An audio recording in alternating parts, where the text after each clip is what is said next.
going on? I am Nando.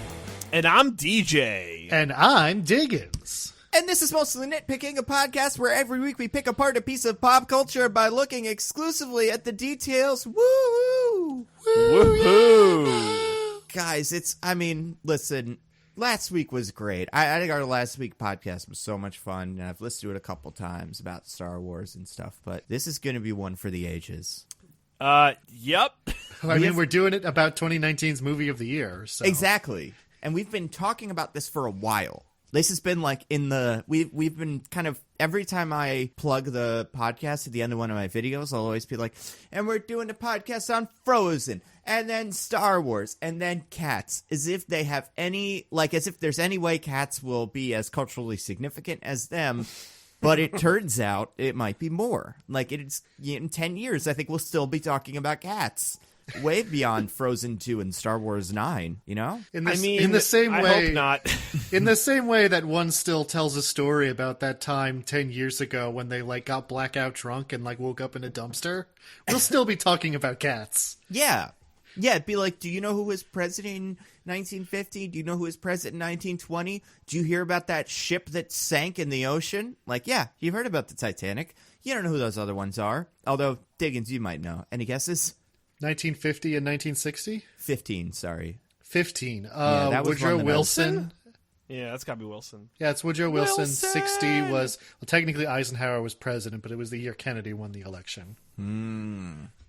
You picked some bad years, Nando. Sorry. What about, all right, hold on. Okay. 1906. That would have been Roosevelt. I'm pretty Teddy sure it was, Mungo Jerry was the president then. That's why the presidential, the presidential jewelry room was all looted. Excuse me. I swear to God, I thought his name was Mango Jerry. Me too! I really did. Did. Oh, my notes are a disaster with those two. I think I called one of them. Hold on, let's see. I should bring up my notes, because I have pretty, I think I tweeted this before we started. I have written more thorough notes on this one than I've done on any show we've ever done. What did I call that one? Rumpelina. It's Mumbo Jerry and Rumpelina. That's so wrong. I know. I'm way off. It's Mango Tini and Wrinkle Stella, right? Yep, that's it. That's it. Nailed it. Listen, that's the song, and I was telling them this. I've seen this musical a couple times. Whenever you get to that point, I always will talk to the person next to me, be it a stranger or a friend, and be like, if you want to go to the bathroom, this is probably the time. But Nando, would you mind sharing how many times you've seen this movie? That's a thing you could say every time that comes up. You do that. So I saw it 3 times. The first time I saw it, and I was at a screening, which was great. I'm very happy to be there. The problem with that was none of us knew how to react. We were all scared and confused, but we weren't all friends, and we didn't all know is this supposed to be funny? Can we laugh at this? Kind of the same way, I had the same thing when Scott Summers drops a big old F-bomb in X-Men Dark Phoenix, where everybody in the theater was like, God. Is it mean to laugh? And we all wanted to, but we couldn't. So I saw it once at a previous screening. Wanted to tell the whole world about it, and I did. And every single person I know in town, when I went up to them and I was like, oh yeah, I'll have a I'll have a carne estaca. Also, I saw the Cats movie, and boy, is it everything you'd expect and more. And one of the people that I talked to works at the coffee shop by me. She made the huge mistake of engaging me in this conversation. And then the next day I showed up, and I was like, by the way, if you want to go see this movie in a couple days, I'll go with you. We'll go. Get hammered, and then we'll go see this. It'll be a blast. And it was. So that was time 2. Time 3, while ago, back when I remember a time, I forget what movie we were going to, but I was in the car with my family. And just my sister and my mom, we were just driving around, and this was maybe a year ago, and I was like, guys, do you know they're making a Cats movie? And they were like, that's weird. And I was like, let's play a game. I'm going to tell you the name of a cat, and you try to guess who's going to play them. And since then, it's been a family thing that the day after Christmas, Boxing Day, when we're all around, we were all going to go see Cats. And maybe we would all drink before that, too. And so, yeah, I have seen this movie 3 times, and I have been sober for the last 15 minutes of it. Once. It is quite an experience. I can't say I would recommend it because it's bad, and I don't want to be in charge. Like, I don't want to be responsible for your therapy bills or whatever, you know? Like, I don't want to be the person that told you to see Cats, but if someone else told you to see Cats, I'll co-sign it. It's something else. How many times have you guys seen it? Once. Only the once. But Amateurs. I would see it again in a heartbeat. Yeah. I'm telling you, people that you know that seem cool, take them. They'll have a blast. And again, go hit up the bar nearest the theater before you do it. Maybe smuggle in a bottle of Poland Springs full of rum or whatever it is that I did that 3rd time, because that's, it's not a short movie. I'd not say it drags, but it's like, an hour and a half plus, so you might need to top off. It's 2. Well, it's almost 2. With trailers, it's 2. Yeah. I will say that I saw it. I did a Whiplash where I did a double feature with Michelle. We saw a 9 a.m. showing of Knives Out. Loved it. It'll be part of my rec. And then we jumped right into Cats. And I have to say, the Whiplash from those 2 movies broke me. Is there any crossover? Or any actors in both? I don't think so. No, unfortunately. What a big mistake. Actually, you're forgetting that big solo that Daniel Craig has during Cats. Oh, right. Oh, my God. And by the way, I'm going to curse like a sailor cat in this. A fucking Daniel Craig with a southern accent cat would be enough for me to, go see it a 4th time.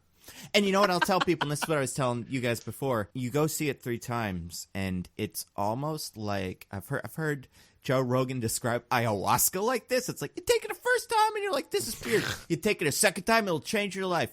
Go see Cats the first time, you'll have a ball. Go see it the second time, you'll know what to expect, and you'll also have a ball. Go see it the 3rd time, and you'll leave the theater humming a song. I imagine you see it a 4th time and you like it, like you're just excited to see it, unironically. So don't see it 4 times.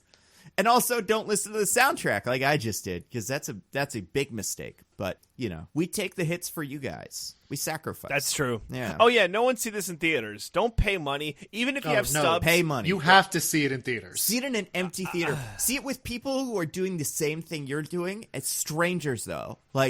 And laugh with them as Dame Judi Dench waddles onto screen, and then you guys will all have a moment together. As close as you can. It's like a non-sexual orgy of just everybody's together, everybody's having fun. You're all new. It's all like Eyes Wide Shut, but you're all just there for the cats. Unlike the movie Cats, which is a very sexual orgy. Honestly, oh, God. If I had to rank my top 10 moments in movies this year, it would be the thing that happens in Endgame that is amazing, that it's really, really hard to not know, but I won't spoil it now, and then 9 Cats things. And listen, if at one point one of the cats became worthy, then that would obviously be number 1. But I don't think... Are any of the cats worthy? Well... Yeah, Jennifer Hudson's cat is worthy. Yeah, Grisabella. She's a Jellicle. Spoilers for the movie, guys. But, sorry. Grisabella is the Jellicle choice. Yeah, I don't know, though, really. What is Jellicle? Let's try to figure this out. I mean, they say it at the end. We do know. Do you not know? No. Do you know, Diggins? A Jellicle cat is a cat that gels. Yep, that's it. Remember when we were all making jokes about the shoe insoles that were Magellans and you gelling? I'm gelling. Oh, yeah. No, yes. To spoil the absolute end of the movie, one of the cats is at the end of the movie, not reinstated, but she is designated. She graduates cat camp and is given the role of Master Cat. It's like Jedi. She is now a Jedi Master of Cats, which makes her a Jellicle cat. And Judi Dench says it. She says, "You are now a Jellicle cat." And then she says, "A dear little cat." And Jellicle is a mush-up of Dear Little that has gone through a lot of kind of just translations, and it was originally an English, like British slang that kind of made its way through the lexicon and became Jellicle. So it just means dear little. Oh. Yep. I thought she So was now saying... does it make sense to you? Now you get it. Yeah. That just cracked the movie wide All right, open. let's go again. We'll go as a group. I'll drive up to you guys. Pause the podcast, everybody. But yeah, that's what it is. I thought she was saying you're a Jellicle cat, comma, a dear little cat. Yep. Like, not... I thought she was saying two separate clauses, not the same goddamn thing. Fuck this movie. This movie made me so angry, and it shouldn't have, but it did. It made me the opposite. Movie. It may be the least angry I've ever been this year. This is perhaps you too. It was perhaps the only moment of true joy I've ever known. Yeah. I envy you two so much. I wish I could eternal sunshine of the spotless mind myself and see it every day. Just see it fresh. I'd love to see it without the trailer too. And that was why when I was talking to my friend who I saw it the second time with, I asked her, I was like, do you know what this is? And she was like, kind of. And I was like, okay, so bury your head in the sand like an ostrich until we're going to this in a couple days, because I don't want you to see pictures of them. I want them all to be new to you because they all have different problems. They all look wrong for different reasons, and it's really fun to experience them one at a time. Almost like I forget what we were talking about at one point recently in the show, but it was like there's something that's wrong and it hits you in waves. And it's almost like you could say it about anything, but let's say Infinity War, and when Thanos snaps for the first time, you're like, oh my God, he snapped. And then the second thought in your head is like, oh my God, they lost. And then the second thought is like, or third thought is like, oh my God, some of them are going to die. And then the fourth thought is like, oh my God, it's like, you know what I mean? That is what Cats is, except it's organized into songs. So you meet a cat and they're like, oh my God, this is what they look like. And then you meet a new one. It's like, oh my God, this is their weird thing. And you just keep going. And it just gets more and more of itself until it is the pure essence of Cat. But it's not a movie. It's a bunch of vignettes. That's the problem. I mean, it's not DJ, it's not like an Avengers movie or something. It's cinema. This is real cinema. Pure cinema. Yeah. Listen, DJ, this movie has way more of a plot than the stage show has. I'll tell you that. Oh my God. Sure. Have you? Okay. Yeah. Have you seen the stage show, you two? No. I have not, but I know of it. It's bad. So it's just like this. So I asked someone. It's worse for sure. I had asked someone who saw it. So, does the show have any appeal? And he said, well, the choreography and the dancing was really good. So I guess I could see this movie being like Cirque du Soleil light, and it's an amazing showcase of dancing and cool choreography and cat-like movement, and that being appealing. But that's where it stops. Oh, absolutely. That's what the appeal of the show is supposed to be. The problem is that Tom Hooper doesn't have any fucking clue how to film dancing. Well, and it's the costuming. And that was a very specific thing about the musical that was the first thing they got rid of in the movie, which is amazing. It would be like if you were able to make let's think of something. It would be like if you tried to make a John Wick movie into a musical. Like you were like, all right, we're going to make John Wick the musical, but you couldn't have guns. And you just had to kind of figure out what it is without that. And it's like, well, it's nothing. That's the main thing, is he shoots people with guns. He does other things, but that's the essential John Wick. And so they lost immediately. They wrote off the first thing that you would even kind of know about this. And then the other thing is they dance in the aisles, and that doesn't happen in movies. So, I mean, it could, and this is something I'd love to do, is just dress up as cats and go to the movie, and then just dance around in the aisle and scare people. But they'd punch you. Like a Rocky Horror thing, right? That seems to be the natural progression. I really hope. The three of us could do it. It's true. If we could get the rights or whatever, we could just put on, listen, the Philly theater scene isn't amazing, but it's good, and it would support some dumb nonsense like this. And a Rocky Horror Picture, Cats thing would be a blast. Can you imagine everybody just takes out a half gallon of milk they all brought and chugs it during Jason Derulo? Oh my God. Shit like that would be so much fun. that would be something you give away, like, you know, the spoon in Rocky Horror. You'd give them milk. Everyone would get milk. It really should be up there with Rocky Horror in the Room, except it's expensive. Like it has the you know, we're never gonna get another musical like this, and that's what I always sell people on it with. Like, I know you don't want to see it because it's bad and you've heard bad things, and you're not gonna like it, but you will never be able to go to a movie theater and see $100 million burned like this. Like, it's like the Joker got all of the movie theater, like all of the producers' money, and just decided to hate them and just made a pile of it and burnt it all. Didn't it make like $7 million its opening weekend or something horrendous like that? But I could see it making another 7 this weekend. I could see the drop off being less. Really? Yeah, people. The word of mouth is kind of go see it. I don't know. I could see it making a little bit of money, not enough to, you know, offset that humongous loss, but enough that it's like, yeah, you know what? Maybe people do kind of like this. Maybe. I mean, we're still talking about it. Well, we're doing a very specific thing. We're like, all right, we're gonna do a podcast on this movie. Like, you know, I mean, good friend of mine, Lindsay Ellis, a hilarious tweeter and a great video essayist. Her YouTube or her Twitter is still a picture of one of the cats as her profile picture, and then the first line of her Twitter description is "Cats Stan account with a blue check mark." Like, that's the line that it is. So, like, there are people that still like give a shit about this, and actively. I will say, I don't think there's a single person I've seen in real life since I saw this movie that I haven't talked about cats with. Same.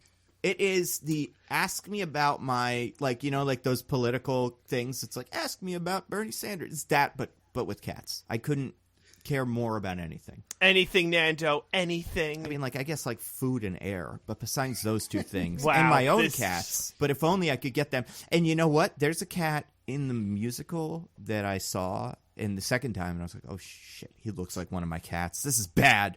Like, and luckily there's no flat black cat, like just all black. Yeah, usually the black cats have something going on. I avoided a bullet there, man. There's nothing like my cat. You really did. I can only imagine a plain black cat would have looked horrendous, because that would not have been able to tell any details in them, and it wouldn't have worked at all. No, yeah, they weren't ready for it. I mean, honestly, save it for the sequel, you know. Cats too. But okay. So here's what we're gonna do. We're gonna talk about cats. We're gonna spoil it, obviously. But before we get to that, I want to talk about one more thing that's a holdover from last week. A holdo-over, if you will. Yes, it's 1 in a million. You guys, you guys are 1 in a million. We are 1 in a million. And you know what? I was talking to the fans, actually. No, I know you were, but like, that's nice that you would say that about our fans. And they're 1 in a million. Like, they're just terrific. And it's going to be, and we're going to make them, we're going to highlight their terrificness, because what I've done is I've pulled up all of the tweets that have ever been related to this. Diggins, do you want to explain this? Because I think this was your idea when we did it on the show last week. Well, it was, I forget exactly the inception of it, but essentially we were talking about the Knights of Ren and how stupid they were. And how they were just like the embodiment of like the most edgelord, like dumb OCs you would make as a teenager. OC being original character, if you're not aware. And so I just asked you guys, guys, what's your Ren Sona? You know, what's your Knight of Ren that you made as a dumb, edgy teenager? And so the three of us kind of came up with our own little Ren Sonas right on the spot. Yep, and they were great. I mean, they only get better with age. Like, it was pretty terrific. They were all perfect. And to be fair to all of you listeners, we are recording this on January 2nd. We released the podcast that this is mentioned in on January 1st. So yeah, I'm sure there are people that will listen to it tomorrow and will just hear about this for the first time and go, oh my God, I missed this. And we might, we'll probably talk about it again. We did So we mentioned this as like the hashtag Ren Sona challenge or something. We were like, give us your Ren Sonas. And we kind of mentioned, like, we were like, if you tweet it to us, we'll talk about them. And a couple of people had done it during the show because I tweeted about it while we were recording. So we talked about a lot of those, but we got some more while, like, in between. So I did want to highlight some of them. I've made a list, like, from the tweets. I may have missed some. If I missed yours, I'm so sorry. And if you are listening to it now, we'll still do this next week. So send them again, because I do want to highlight them because they're terrific. Before we do that, I have to highlight. So at one point we got really thirsty, which is like my favorite thing to do now. And we mentioned that we, like, when we described our own Ren Sonas, we were like, also, guys, you can draw them. Here's how tall we all are. Just, like, make them. And the first one of these we've got, which is from Mechanical Blue 1 on Twitter, is just terrific. And let's do this again. Diggins and DJ, can you explain your Ren Sonas? And, like, your whole deal? Yeah, so my Ren Sona was that my edgy thing was that I was blind, so I had, like, a blast shield as, like, my helmet because I couldn't see, so it doesn't matter anyway. And I had, like, a hook on a chain, and I would use the force to throw the chain and hook around and just, like, kill everybody with my cool chain hook. And we compared it to Hades' weapon from the God of War. Yes, games. very similar. Very similar. Diggins. And do you remember your name? I honestly can't remember my name. Oh, I think my name was like Nando or something. So it's basically your real name with a dash somewhere. My Ren Sona was Corvic. It's a COR''VIK. My weapon was a flail. All the spikes were tiny lightsabers. And my edgy thing was with every battle, I would point to one enemy and be like, I'm going to kill you last. And then at the very end of the battle, I would kill him second to last and be like, I lied. And then I think mine was Nan apostrophe D-O. And I think the D-O was capitalized. And my thing was I have a guitar that I use to beat people up and then play a nice song as they die. So Mechanical Blue drew these, and it is spectacular. It's incredible. I emailed Mechanical Blue, and they sent me the large version of it. So I'm gonna print this out and put it on my on my wall with all my other like fan arts, and I will forward it to the other to you two. But yeah, it's he or she they got the height right, which is very important to me. And they made my guitar a bladed weapon, and it's so much better than what I thought. And you know what? They really went all out on giving us all some sort of different, like cloak, like costume thingy. Yeah. The outfits are all different. The detail's really good. You could see the light from Diggins's little like sabers, the mini sabers. Just like really good detail. They're better than the real Knights of Ren. Honestly, we can take be able to distinguish us and know what our whole deal is from just seeing us. You wouldn't need to buy the visual dictionary. You know, it would maybe help, but it wouldn't be completely necessary to understand what their whole deal is, which is so funny. Yeah, DJ, your one is okay. So DJ, yours was Resnar, and mine was Flandio. Now I'm looking at it now. Okay, yeah. So thank you so much to Mechanical Blue. But I did want to read some of the other ones that we got because they're very fun. I'm going to skip the ones that we already read because there were some of them that we did all already. And then okay, we got Raptor Kivin, and their name is Nightmaric. Dual wield serrated vibro knives, very good. That's cool. Is the assassin of the group. Listens to the Shady Jesuits. Love their song "Baby Black Sabbath." Formal Imperial Marine hates the Eldar. So that's one. Sorry, I had one here. Okay, this is this one comes from Ari Linux fan page. Now, this one doesn't have a name. This is Force Plot Armor. I don't use it to kill people. Instead, I'm at every lightsaber fight where the environment was being destroyed and I don't die. Smiley face. We got Dorian. Force power is jump cuts. The moment things get tense, I like him disarmed or surrounded by foes. Use my power. The next thing people see is my Victor walk right from piled dead bodies. I think we might have done that last week. This is a good one. Jack Diaz Doherty. Name is Agreeable Ren. He just hits you with thousands of "That's a good point, Nando's" till you keel over and That's die. a good one. It's a great one, Nando. Very great good. One. That's a great. And listen, Jack, that's as close as anyone's gotten to perfection so far. Oh shoot, where was it? Okay. This one we definitely need to do. Okay. Renato Ren is this. So Renato Ren is the name of this person on Twitter. They've been using their Renato Ren is their pen name since 2012. I don't want to change it, but Knights of Ren may be so embarrassed to use this name. I think how my Ren Sona would kill people off screen will be kind of like Joker's magic trick. My weapon is a pen, and I'll use my force power to make it disappear, but actually the pen flies away off screen and pierces through the other Knights of Ren's heads. More like Yondu than Joker, LOL. That's a good one. Oh, we got recovering Star Wars fan, Darth Garen.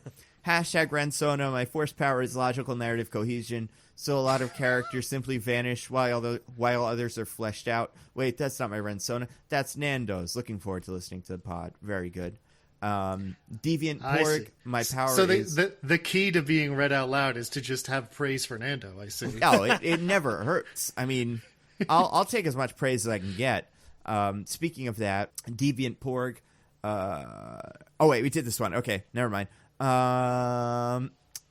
Kurt, but in 2020, lifts and drops an anvil onto unsuspecting enemies, reducing them to pancakes or occasionally accordions. That's a good one. Nice, we got nice.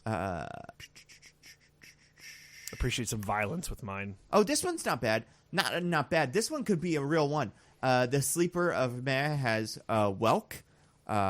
Oh, wait, this might be... There was a Jedi idea that I came up with where they flung around balls of generated lightsaber-style energy fields with the Force. Would allow for some pretty fun fight scenes where the opponent has to block a dozen lightsaber balls at once. That's a good one. So we got Santa Yoda Suri. I passed this to at This Is Not Named Previously, Joe Caster. I have a dream catcher that only catches nightmares, and I eat those nightmares and become stronger. That's great. I think that's so good. Here we go. At Ren Sonas, or hashtag Ren Sonas, this is Anthony Canzaretta. Wields a retractable Gundeo for a combat and pole vaulting mobility, but I have my lightsaber from Luke's temple, which I solely save for other lightsaber uses because I'm obsessed with the Song of Light. Kylo's got to spar against someone to keep his skills sharp. Got only a couple others here. We got Andy Will Never Do a Wrestling Podcast, has lightning nunchucks, and I kill people with them very carefully. And Andy has put a picture of Raphael the turtle with a Knights of Ren mask and some lightsaber nunchucks. Very good. And then Poke, Ren Sona is Darth Cool Gaius, and I can use the Force to make people take damage from finger guns. Let's see. Oh, there's one more. Sorry, I had the... Gosh.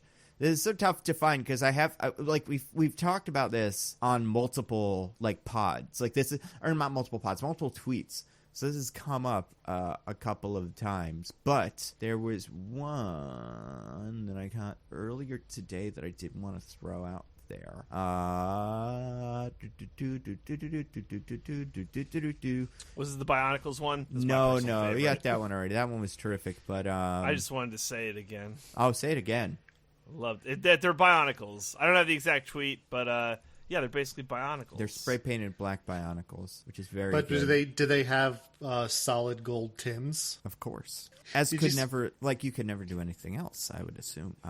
Although, to be fair, you can kind of do whatever you want with Bionicles, because very few people remember exactly what they are. I kind of remember what they are, but I don't remember them that well. Oh, I loved They were Bionicles. the best shit. Oh my god. Oh, really? What was the I deal brought mine with to them? school frequently. It was cool because they were edgy Legos. We didn't have edgy Legos before. But how Lego-y were they?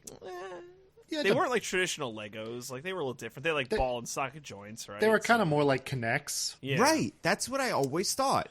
But there were comics and CD. I had a CD that I put into my computer to get more story on the Bionicles. That's a thing that existed. Yeah, you had to dig deep for the Bionicles lore. Yeah, it was so cool. I mean, I'm sure they had shows, right? Like there was a lot of Eventually. supplementary At some Bionicle point, material. yeah. Not in the early days, but yeah, we did get there. Yeah, Bionicles existed for a while before they had any kind of actual cohesive narrative thing. And about it was like it was like Power Rangers, where there were then like different kinds of Bionicles and stuff. Oh, it was just so cool. Was They it were like any good? vaguely Polynesian themed, Yeah, where they had names like Matanui. Oh. they all had like a region and like a power and like a weapon. Like so, I had the green one who had an axe, and he was like the foresty one. Did people like them for that? Like, were people like, oh, I want my Bionicle that is the thing that's kind of like me. Like it. I love the forest, so I obviously want the foresty. Yeah, one. it could have been like an identity thing. Okay, that's So, cool. Yeah, But the Bionicle I loved was the cat Bionicle that liked the musical cats.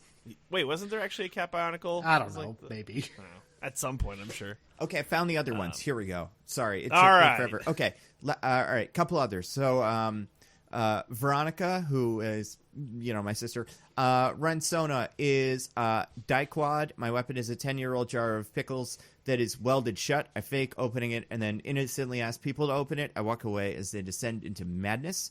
Very good. We got this is the one I was looking for. Okay, so we got a couple of really fun ones in this one. Not that the rest of them weren't great, but I knew I was like, I'm missing this one. Okay, so I've got a couple of them. They're very good. Nicholas DeWolf and Ren Sona is entropy. My weapon is a tablet that sharpens my connection to the force, drawing my opponent into a state of morbid curiosity, letting them pick which thematically cohesive way they want to die. King Rayclops. My hashtag Rensona is Will-Helm. I use the force to enhance my inner Wilhelm screen, hence why you hear me whenever soldiers die. Very good. And then King Rayclops also said, honorable mention to Ray-Low, which uses the power of cancel culture to make opponents part annoyed and part disturbed. Ooh. Very good. This is JB.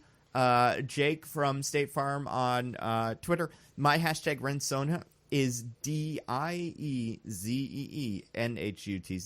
So D's nuts. As a pyrotechnical specialist with a flamethrower, grenades, and sprayable napalm, and a megaphone for directed sonic attacks that mainly is used for monologues, my outfit fits the dark color scheme as the rest, but has giant kitty ears and a cape. Okay, and then here's like the three that I was like, oh my god, these are the ones I gotta find. I am Scrim *ball hashtag Shanks SHA-Anks the Raylo cat. I ship people that should not be together and tap dance away with my mighty laser tap shoes. That's from Sean Gallagher. Then we got Ben Burris. His Rensona is Renan Tugger, wears gloves that are claws with little laser razors, always kill enemies after saying, a loser says what? To leave them discontented with their final moments. And then, so this is the Sham DeLorean. Okay, terrific. On Twitter. My hashtag Rensona is CRYZZ, then TAYR-EIO. And my weapon is a force-imbued ancient text of the legendary AYR-GO, which I use to defend myself from incoming attacks whenever someone questions my abilities and overall lack of talent in my career. I'm going to read that again. My Rensona is Charizterio, and my weapon is a force-imbued ancient text of the legendary Argo, which I use to defend myself from incoming attacks whenever someone questions my abilities and overall lack of talent in my career. That one was so good. And it took me a couple of reads to, figure it out. That one's terrific. So great stuff. Anybody that has more Rensonas, throw them out there, because if you just listen to the podcast, you don't follow us on Twitter, at Nando V Movies, at Nitpicking Pod, at This Is an Odd Name, at Sippy by Day. We'll read them next week, and then we'll be done with them. But I think it's so great. That's not true. We'll be doing this to the end of time. Yeah, that's true. They'll be on our tombstones, and it's a fun thing. The Knights of Ren are one of the dumber things.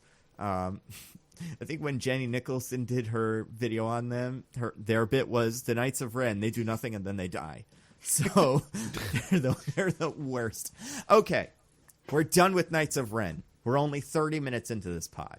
You guys, Oh my god. It's Cats time. Another 4-hour one. Yum, 5-star podcast, 5-star runtime. God By the way, damn right. This is a couple ones old when we did our Star Wars recap, but Nando, thank you. I forgot to mention this last time for being good on your promise for the Baby Yoda gifts. Oh, yes. People did reply saying, hey, we did listen the whole time. Of so course. My bad, guys. Guys, I spend like 90% of my day on Twitter.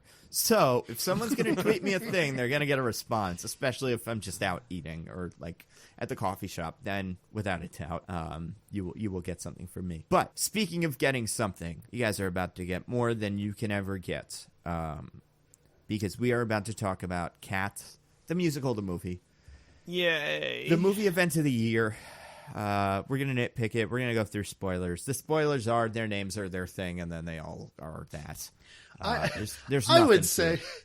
I would argue that we're not going to nitpick this movie in the same way that one could not nitpick a clown. Right. Yes, exactly. I mean, what are you going to do? Point out that his shoes are silly? Like, it doesn't work. That's a great point. It's true. By the way, their shoes are silly when they're wearing shoes. Oh, God. It's something that will come up. Don't you guys worry. The shoes are definitely a part of this. Guys, we're going to talk about Cats, and we're going to organize this because we were talking about, like, how do we even do this? Because there's a lot of nitpicks. I have a list, and I've really, like I said on Twitter, I've prepared for this more than I've prepared for anything. Besides seeing it 3 times, I went through some of the songs and like highlighted things that I thought were strange.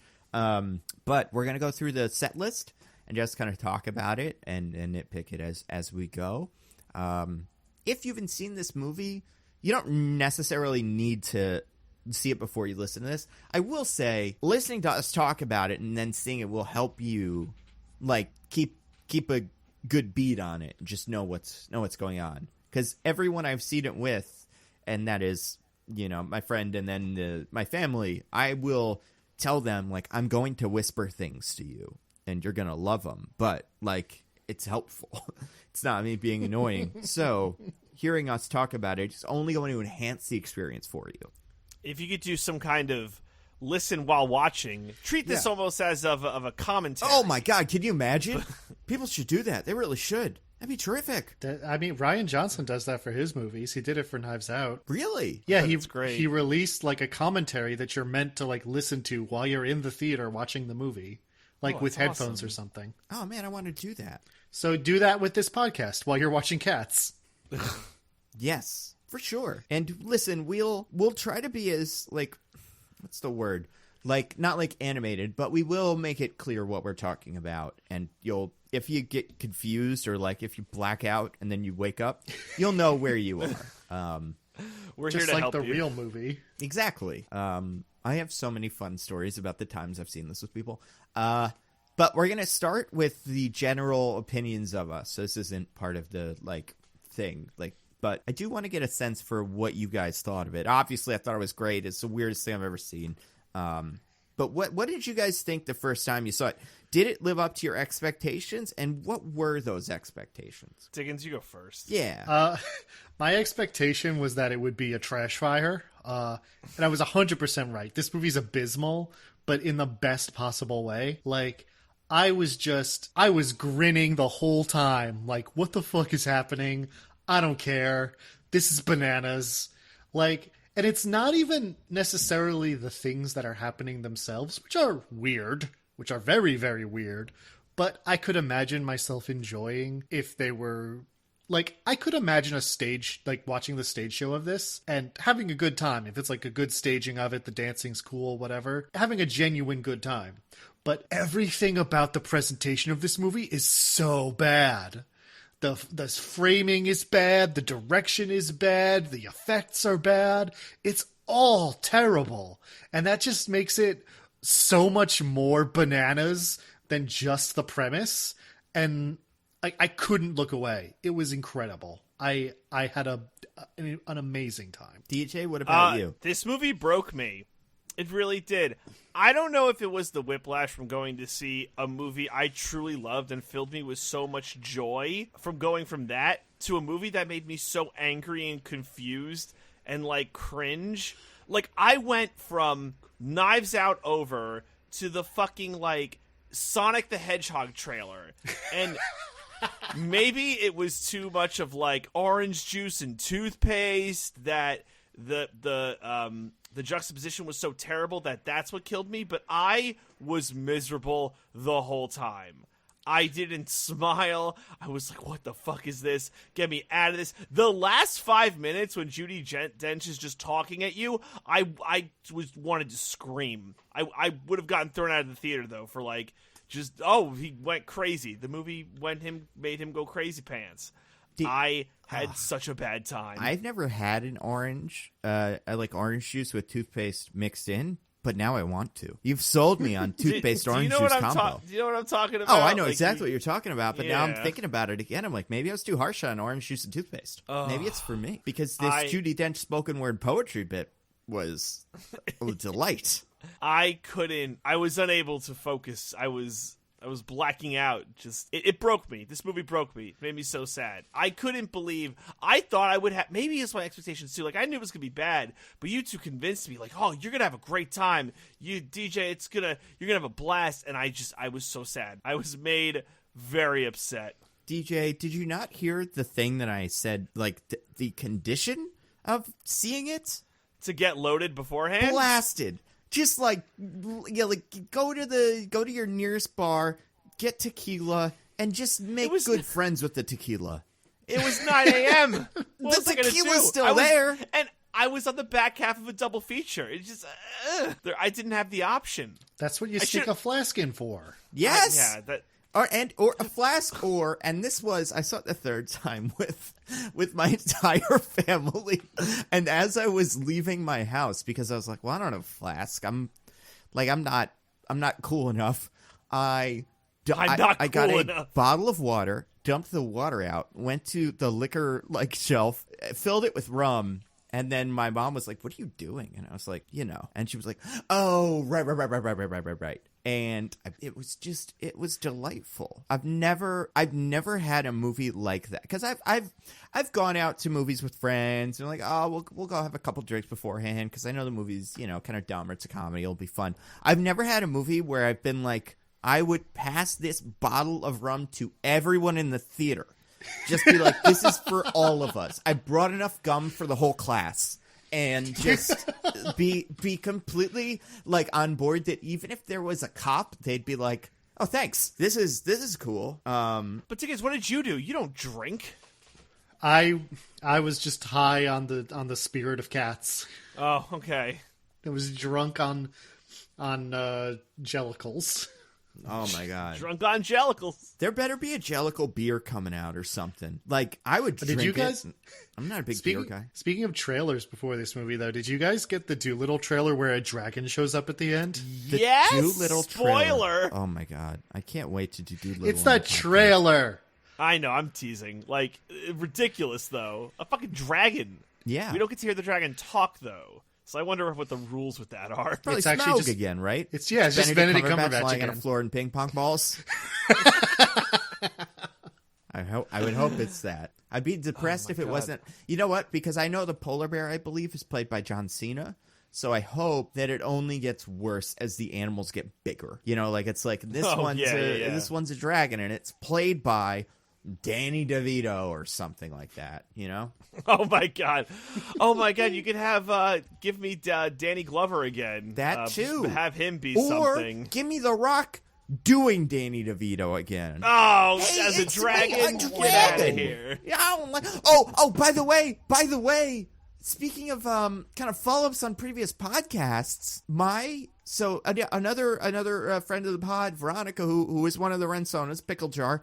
She sent me an interview with The Rock or tweet of his. Have you guys seen this? I'm not sure. According to The Rock, in the canon of Jumanji 2, The Next Level, there's a bad guy. For people who haven't seen it, one of the bad guys, there's a big boss who is played by the Hound from Game of Thrones. He is, according to The Rock, a person. He is being controlled by someone as a. Oh what? No! So he's not an NPC. There's a He's another player, which means he must be the wizard Jumanjo. Like, He has to Oh be. my he exists somewhere, and it better be Terry Crews, Mark Hamill, Jeff Goldblum, one of the 50 guys we. I know we called Jumanjo. The Oh Wizard my Jumanjo God. exists. It does, or whatever. I don't know if it's a person or an animal or whatever, but I think we'll get a Jumanjo, and I think this character will be the I think it's funny because people watched this movie and nobody got it. The Rock had to be like, "This is the thing. This is a person," but. Yeah, That's so funny. that Holy makes shit. sense why he had a skill tree or like a stat line. Like a weakness. Yes, Yeah. because he was also a player. That's too good. It's terrific. So excited. Okay, so hold on a second. So we all saw Cats. We all saw Cats. We all saw the trailers. They were great. Yeah. And you know what? Trailers second times. I remember this. Kind of talking to the friend I was with. They all had a talking animal in them. Did you guys have this too? It was talking animal movie after talking animal movie. I couldn't believe it. They know their demo. Yeah. You Very mean that self-aware. insane Call of the Wild trailer? Yep. Oh God, yeah, that was It was like Harrison Ford, man. The so idea Doolittle, of obviously. What else was there? There were quite a just few. the idea of pitching Call of the Wild as like heartwarming story about dog and man learning to love each other is like, y'all read that book? Huh? The answer Okay. is, of course not. They didn't read none of that. Nobody in like Hollywood has ever read the books that they make. They just make them. They go all in. Sonic the Hedgehog, obviously, that was in there. Obviously. What were the other ones. The Doolittle. Peter Rabbit 2, that was in there. Oh God. Trolls World Tour, that was in there. Maybe not a talking Yeah. animal movie. I don't know what the trolls are. I've never Does seen that them. count as talking animal? They're trolls. Scooby-Doo, Not- that was in there. Not Scooby-Doo. Yes. Yeah. So you guys got Scooby-Doo. Scooby-Doo? Okay. And I think that might have been it, plus the ones we've already named. But quite a few. Man, so good. We're so lucky we get this. Like, we don't deserve cats as a species. 2019, I've had a great year in 2019. But a lot of people say 2019 is one of the worst years in the last couple of years. Not true. Really? That was a solid year. I heard a lot of people Well, complaining for about you it. personally, or for like the world? Yeah, for the world. For the We've done world. worse. For the world, not great. We've done worse. We've done a lot worse. Fair. It's in the bottom half of years, I think. Yeah. All right. But we got this. Sure. Snuck get it in this. right onto the finish line. That's true. So- Cats really turned this year around. Yeah. Okay, so what we're going to do, we've obviously talked about this movie, like our big thoughts. But we're going to go through the soundtrack, and some of these things we'll fly right through. But I'm looking at the list now. It's hit after hit after hit. And then you guys will have seen it kind of, except for heard all the songs, which will be just why I'm like, go see it again, because it really You're is. better It's off. wild. You'd never believe Yes. that it is what it is, you know? DJ is correct. You are better off seeing this movie. Absolutely. God damn it. All right, let's start at the top. First song in it, it's called Overture. Do you guys remember how the movie starts? Oh my God. It starts immediately insane. Yep. Because the overture to Cats is like this jaunty, like really like 80s synthesizer tune that is like conveying the idea of like, whoa, crazy cats, Yep. they're so mysterious and slinky. What are they getting up to? While we're watching a man like abandon a kitten literally throw a kitten out of the window of his car into the concrete in an alley. In a burlap sack. Like, Yeah. yeah. I do believe he has the courtesy to get out of his car, Diggins. He at least gets out. But we have this like jaunty tune while Oh, yeah, no, it's while a weird. kitten's It's so being dissonant. abandoned to die. Well, it's like, and people that don't know, he's right. It's a, like, musically, I'd say this show is all over the place in terms of, like, what style it's in. However, the only overarching musical theme is this, like, wow, wow, wow, wow. Like, yeah. And Well, listen, it's an Android Lloyd Webber. You need ridiculous God, synths. how about this real quick? How do you feel about Andrew Lloyd Webber in general? You guys like? I enjoy him for what his stuff is, which is insanely melodramatic and faintly ridiculous, but kind of fun. I want to throw. Yeah, I agree with Diggins. Let's throw some names at you. Yes or no? Joseph and the Amazing Technicolor Dreamcoat. That was his first one. How do we like it? I'll give a yes. I've never seen it. Not a fan. Jesus Christ Superstar. Give it another yes. I'll give that one a yes. So damn edgy. It thinks it's the coolest game in town. I don't mind it, but I do think it's super repetitive, and that's a theme of his of Andrew Lloyd Webber's. Is every song is like a phrase 50 times.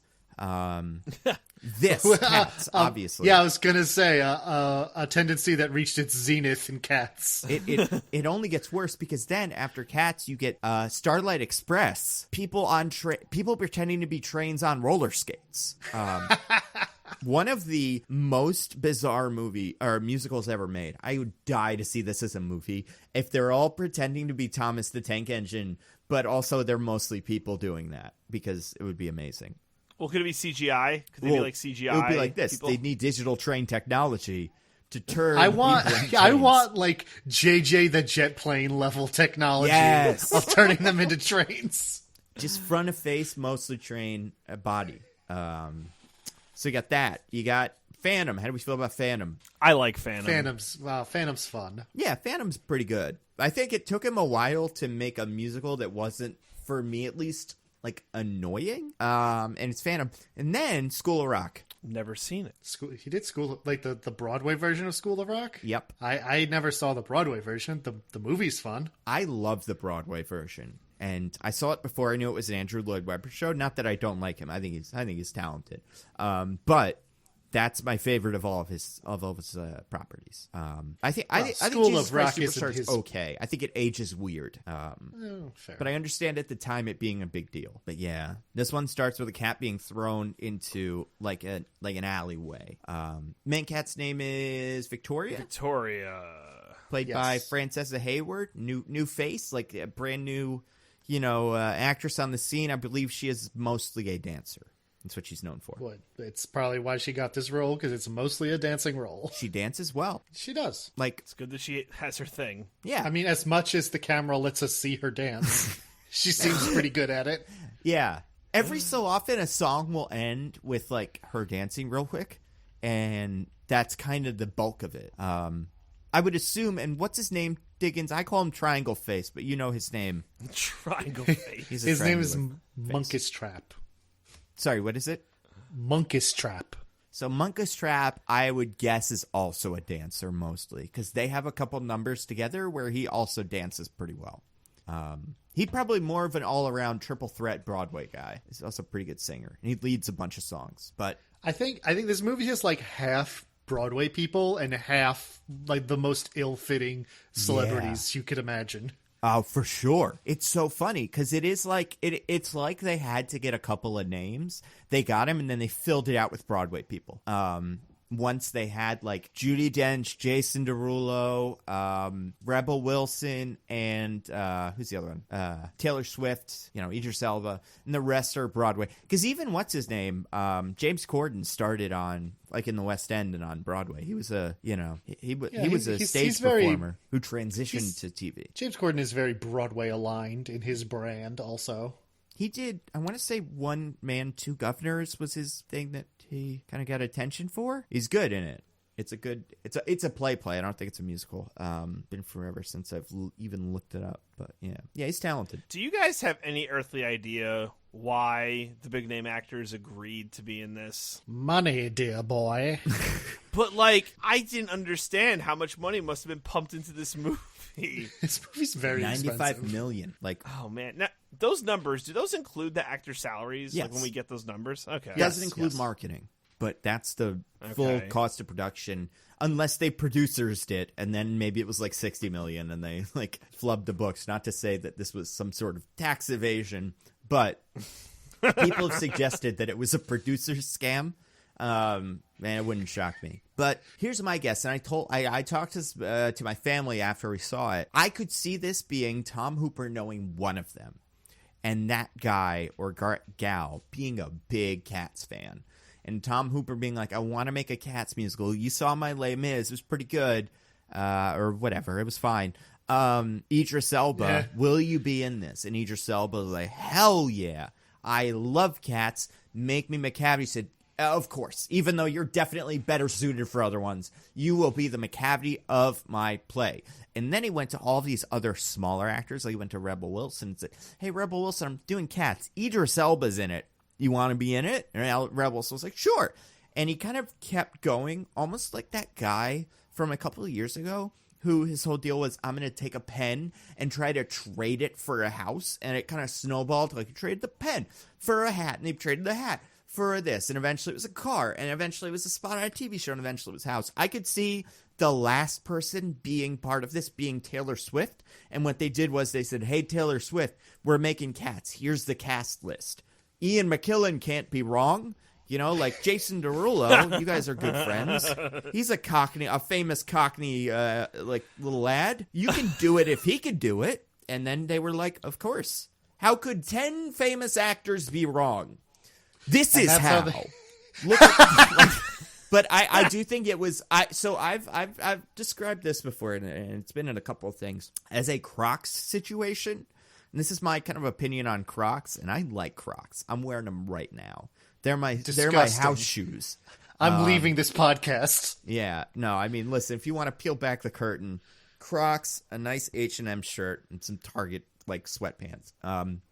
Is the idea that Crocs are three things. They are ugly, expensive, and comfortable. Big ol' air quotes on that third one. And I think one person bought Crocs, and then they went to their friend wearing them. And their friend was like, what are those? The friend said, they're Crocs. And then the friend without Crocs said, why do you wear them? They are expensive and ugly, so they must be comfortable. The most comfortable shoes ever worn. And that person that owned the Crocs, in fear of embarrassment, went, oh my God, never has there been a more comfortable shoe than Crocs. Otherwise, I would be a moron for spending $70 on this ugly shoe. And then the next person was tricked into buying Crocs, and they gave the same story, and eventually we all had them. I think that's it. Wow, what a dig on Crocs. I love them. I'm wearing them, and they are comfy. Winkety, wink, wink, wink. It's true. Nando does like to shit on things he loves. Look at Cats.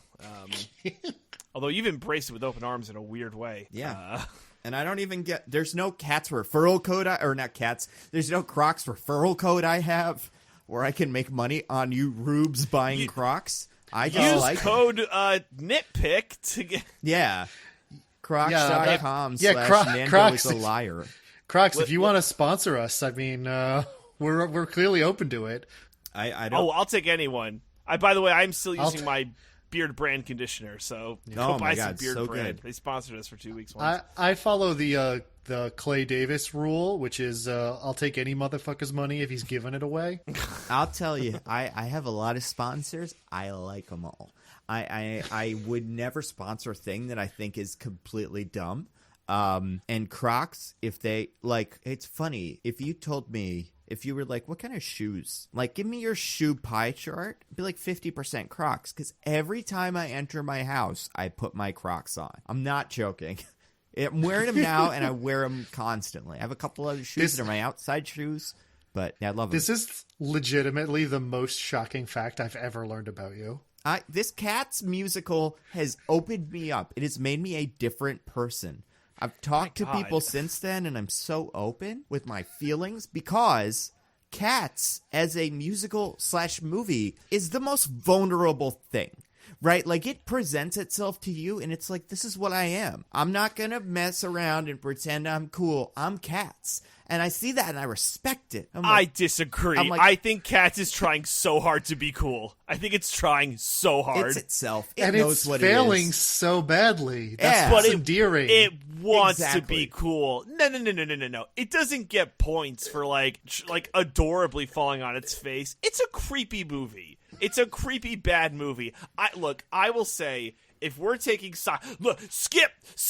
If this is our new first take format or whatever, I am here to take the biggest dump on Cats. Oh my God. I think it's terrible. Don't see it. Listen to our podcast and be done with it. That should be your relationship with this movie, is our podcast. It's fucking terrible. Liar. It is terrible, and you should see it at least 3 times. I'm lighting it on fire with a flamethrower. It does nothing well. It's not endearing. I think it's trying to be cool, and every single one of them's annoying. No, at no point there was a part of the movie where I'm like, you know what, this Idris Elba as McCavity, sure. Nope, doesn't last. Nothing lasts. Anything from 1,000 yards that I can see as a problem, it's that. It's like, this ain't gonna work, and so it doesn't.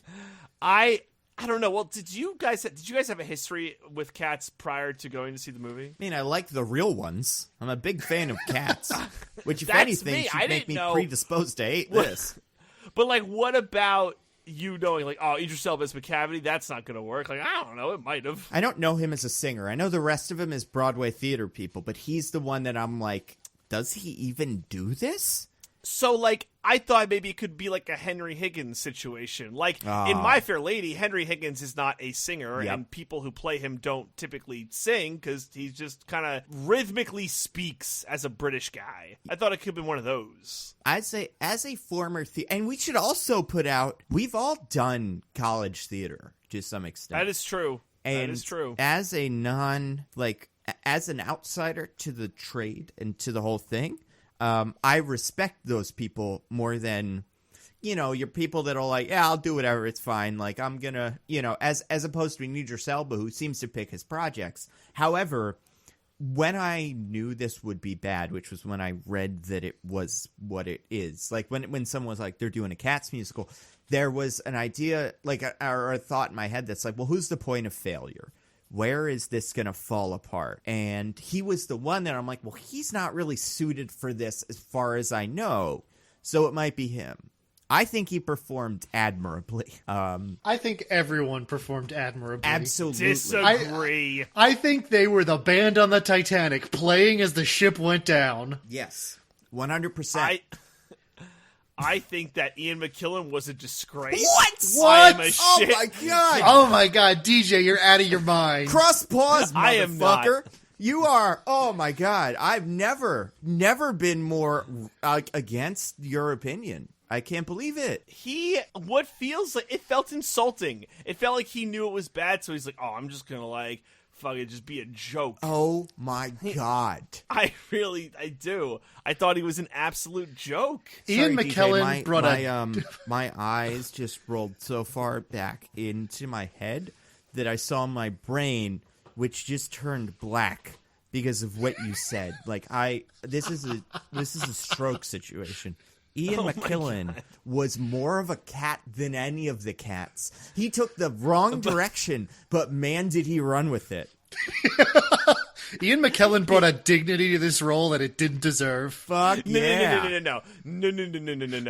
I was embarrassed watching him on the stage. Like, at least Rebel Wilson had the decency to just do her Rebel Wilson fall down on the ground shtick. Scratch and, her little it was butthole. bad, but Yeah. Oh my god. Ian At least she McKellen had might the have been my decency. favorite cat. Yeah. I was disgusted. I really was. Oh my god. Well, we're gonna have opinions. So we're one out of 16 songs in. I'll be look, one of them's an overture, but we've got a lot of work to do. Oh, Not one of man. them's an overture. Sorry, one of them's a what's the word? Where you do Interlude? it? Was it? The interlude? No. What's it when you do it again? Reprise. The second act. Reprise. Yes, one of them is a reprise, so that doesn't count. They do Beautiful Ghost twice. I'm assuming because Taylor Swift was like, I'm getting as much out of this as I possibly can, because she wrote that song. Did you know that? Yeah, No, I did not. I did know that. That's the song that went up for an Oscar, or at least a Golden Globe, and I'm assuming it'll go up for an Oscar too, because it's the original song. It's fine. It might be the most boring of the 20 or whatever. Agreed. Oh my god, Diggins! Let's talk about Jellicle Cats. Absolutely. I want nothing more. So, the first actual musical, like, song after the overture, which is a lot of, like, wow, wow, wow, is a song called Jellicle Songs for Jellicle Cats. It might be my favorite song. Is Are you that one really serious? Yes. it? Get out. I think it's a lot of fun. Not my favorite song in the world, but my favorite song of... No, I know what you Yeah. mean from Cats. Like, really? Yeah, I don't know why. It's the one that I like... I don't know. It stuck with me. That's so peculiar. I would not have guessed that. Yeah, I know. Yeah, that catches me off guard. My guess was because you asked this before, and I'm like, "Oh, save it for the pod." But my guess would have been Magical Mr.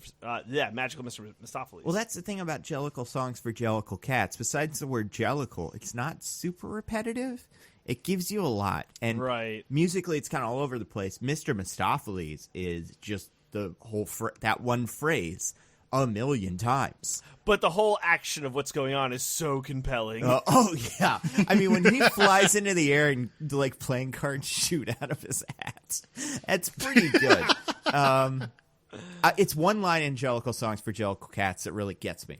But basically, Jellicle Songs for Jellicle Cats is Victoria meeting Triangle Face, and then she's like, "Oh my god, who are you guys?" And he's like, "We're Jellicle Cats, you dummy. Here's what that means." And they don't tell you, but they do use the word Jellicle a lot, and then another word after that, and that's it. Song about cats. It's got a lot of fun little puns in it. Like, I don't know, I think it's a good song. The thing that killed me about Jellicle Cats in the movie was that there was like long stretches of this song where they're just saying various adjectives that they are. Yep. Like, we're romantical cats, we're fanatical cats, whatever. Romantical cats is actually followed by my favorite line. It's romantical cats, and then Mistopheles does a heart on his chest. And then the other one, who is, I call her enemy cat. She's the one that hates Grisabella, pushes the heart on his chest over to where it should be and calls him a pedantical cat. I thought that was cool. But that's the thing that kills me about that movie is like, or not the movie, but that song, is that like 1/10 of them have things they do that match up with the things they're saying, where he'll say romantical cat and have a heart, she'll say pedantical cat and correct him, but the other 9 times they're saying something, they're just staring at Victoria doing nothing. Yep. It's so inconsistent. It's great. At one point, one of the lines is, "Have you been to heaven or hell?" How are you not on board with that? Damn, you got me. Yeah.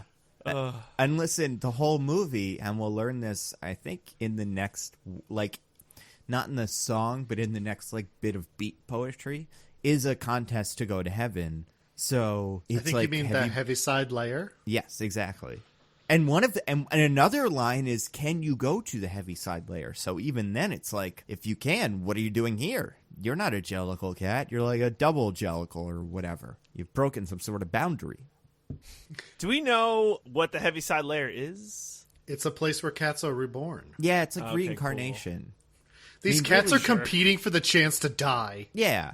It is weird, right? Oh, for sure. You go into a hot air balloon and you go to heaven, kind of. But, I mean, I don't know if the cats know where heaven is, but it's not where hot air balloons go. It's Yeah, it's like when your parents are like, "Oh, yeah, we sent Doggo to the farm where he lives forever." You heard it here first, like, guys. Okay. DJ named his childhood dog Doggo. He was ahead of the curve. I was. Do you think that they, one of the cats said a rumor like, "Hey, or like it's a big prank, like, hey, we're just going to tell them that they go to heaven and we're just going to send them in a hot air balloon where they could die." Yeah. Like it's a really mean prank by Judi Dench. That sounds like a Skimbleshanks thing, but yes, I think. How dare you insult the sanctity of the Jellicle Ball? Yeah, they all care so much. So much. It's nice that they care. Even because the thing that we'll learn about Jellicle cats in the Jellicle songs for Jellicle cats is you can't just be a Jellicle cat. It's like if you play video games and you're a girl. And you just get that shit where it's like, "Did you play this? Did you play this? Did you play this?" You're not a real gamer. You're a poser. It feels like that. It's just gatekeeping, yes. But with the word Jellicle really... instead of like real gamer. That's a great analogy. Yeah. It's the ultimate distillation of gatekeeping where you just make up a nonsense term and you get to decide what it means if you're that thing or not. Exactly. And as far as I can tell, Victoria is just standing around being blindsided by all these questions. But, like, I feel like some of these things she might be. She's a romantical cat, you know? Is she? She's trying to fuck all the cats. That's true. Like is she, though? Her cat Sona is the one that wants to fuck him. And all of the cats that maybe want to do that are on board with that. Like, until they're not. But it's... like in that song or in the next bit that's not a song necessarily, but a bit of beat poetry, there's like a very romantic vibe going on, you know? I feel like she's just like, well, she shuts down Mr. Mistopheles so much. I just feel like she's playing hard to get. No, I don't know, but she actually wants to fuck him, though. She is all in on Mistopheles. Hell by the yeah. end. By the end, yes, but like throughout the journey, she's Well, he has to kinda, prove himself. Well, because Like, he's not shut Mistopheles down. is someone she feels like she could build a life with. She could have a relationship with, and she doesn't want to rush into that. The other cats, she's just down to clown. That's You right. know, she's just new looking on to the have a good scene. time. Yeah. Mr. Mistopheles, when he shows up, because he also has a bit at the end of this song where he's like, it's me, Mr. Mistopheles. I'm a magical cat. I leaned over to my friend and I'm like, this one sucks. Don't get too invested in him. The whole thing's kind of about him, but he's the worst. Because it doesn't make sense. His cat is, in my opinion, the most confusing of the cats. This movie doesn't make sense. There's no rules. Well, but like one We'll of get them's to it, like, I'm sure. the fat one who eats food. I'm like, okay, Yeah. cats do that. And even like Rum Tum Tugger's song is like, I'm the fickle cat who doesn't, I want to go in and I don't. Like, that's a cat thing. And pretty much all of them have some sort of basis in, as a cat owner, yeah, I see it. Mr. McCavity even has like cat-like qualities. Like, he's just a bad cat. But with Mr. Mistopheles, I'm like, who came up with this one? He's weird and like shy, but also he's a magician, but a stage magician. Even though there's another cat that is a magician, there's like it's like in Pokemon where there is there's like regular types where it's like you're a leaf type, or a water type, or a fire type, and you can be like some other, like there's like normal type, and it's like what is that though? And it's like, I don't know. Mr. McCavity and not Mr. McCavity and Mr. Mistopheles are both kind of that, but there's no similarity between the two. They both wear hats, I guess. Well, they're both cats who are also wizards. Yeah, Which I guess is a thing. Yeah. it's great Totally. that they have both of them. Otherwise Yeah, McCavity 'cause would have his run of the town. Yeah. I mean, if you only if had the an rules were more evil wizard. defined, if the rules were more defined, I feel like you'd be like a little more on board. If I'm nitpicking this movie for like, oh, what could it do better? It's like it could have better understanding magic rules. I wish It the bothered rules me were before the less next one. well defined. That sure, I'll take either. I'll take no defined rules or very strict rules, but not this middle of the ground shit. Well, okay. So Nonsense. I would not call this middle of the ground. Yeah. If there's a compromise here, it's like 99 yards on one side and 1 yard on the other. McCavity, and we see him do some, because he's in this number too. He's on the top of a billboard with the billboard is like whatever, like another word that's kind of similar. Moriarty. Yes, Moriarty, Because he's and the it's a Napoleon play. of crime for cats. And then he gets on it, and then it changes to McCavity. And his magic is it's mostly kind of activated via snap. Whereas, Or him saying the word McCavity. I mean, that's usually part of it. He kind of builds up to that because his like calling card is that he says something. Like, at one point, I'm pretty sure he says magic. But yes, the last one he gets, he does say McCavity. Not the last one, but the one before that. But he's snap related. Mr. Mistopheles, who we don't see do magic until the very end, is like a stage magician with a hat and a vest and a pencil that functions as a magic wand. So yeah, He seems like he would be a good close-up magic guy. Oh, he'd be whereas McCavity's more of like a sorcerer magic guy. Yeah. If we're being discreet with our McCavity's magic. more of a Chris Angel type. Yeah, exactly. Yes. yeah. And more power to him, because if they were just both stage magicians, it would be boring.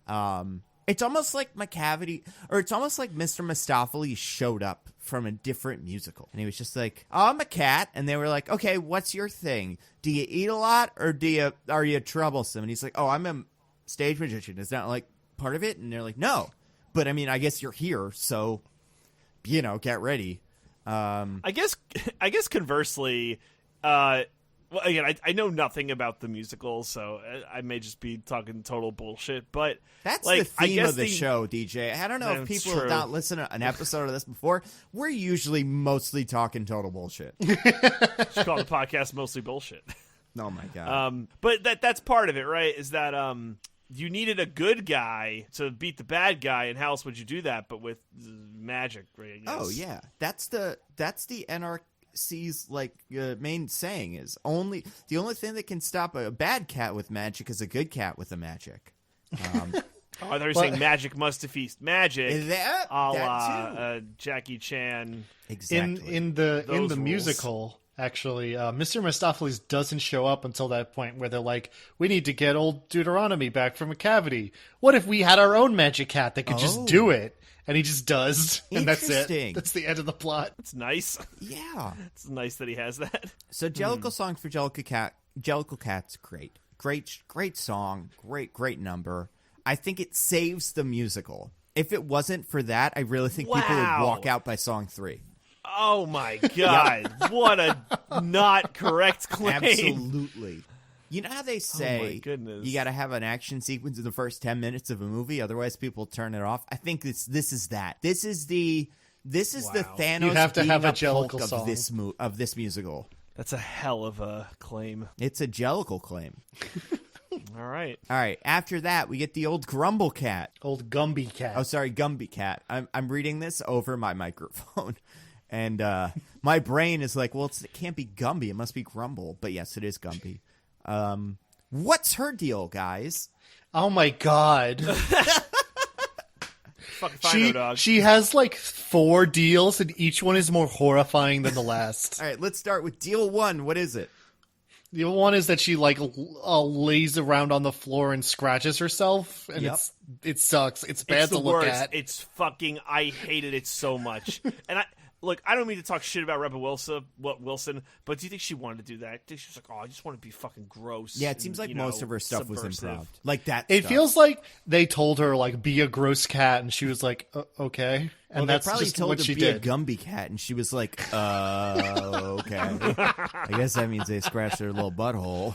And they hit each other with puns left and right. I'm a little young for Gumby, so I'm just going to figure this out. You know, but okay, so that's thing 1. What's thing 2? Oh yeah, go ahead, Diggins. I'm sorry. I guess thing 2 then is the fucking mice. The fucking mice, those poor children. Yeah, rescue those children. Those Jesus smooth Christ. mice. Oh no! Fucking ridiculous. I have nothing to add to this that has not already been out in the discourse. The mice are horrible. I hate them. Yeah, and they I felt have like it was a little number that they do in a smaller, like, little stage that is under the sink, I guess, or something. Yeah. That's She the like Gumby opens Cat up the sink and makes it's them like, do. at night I train the mice to do stuff, and you just see some small human beings in mice costumes. They look more human than the cats do. Yeah, Because the cats don't get human faces. They have CGI'd faces, but the mice don't. and The mice have human faces. and when the mice, It's horrifying. so the mice come out and they do their like little whatever.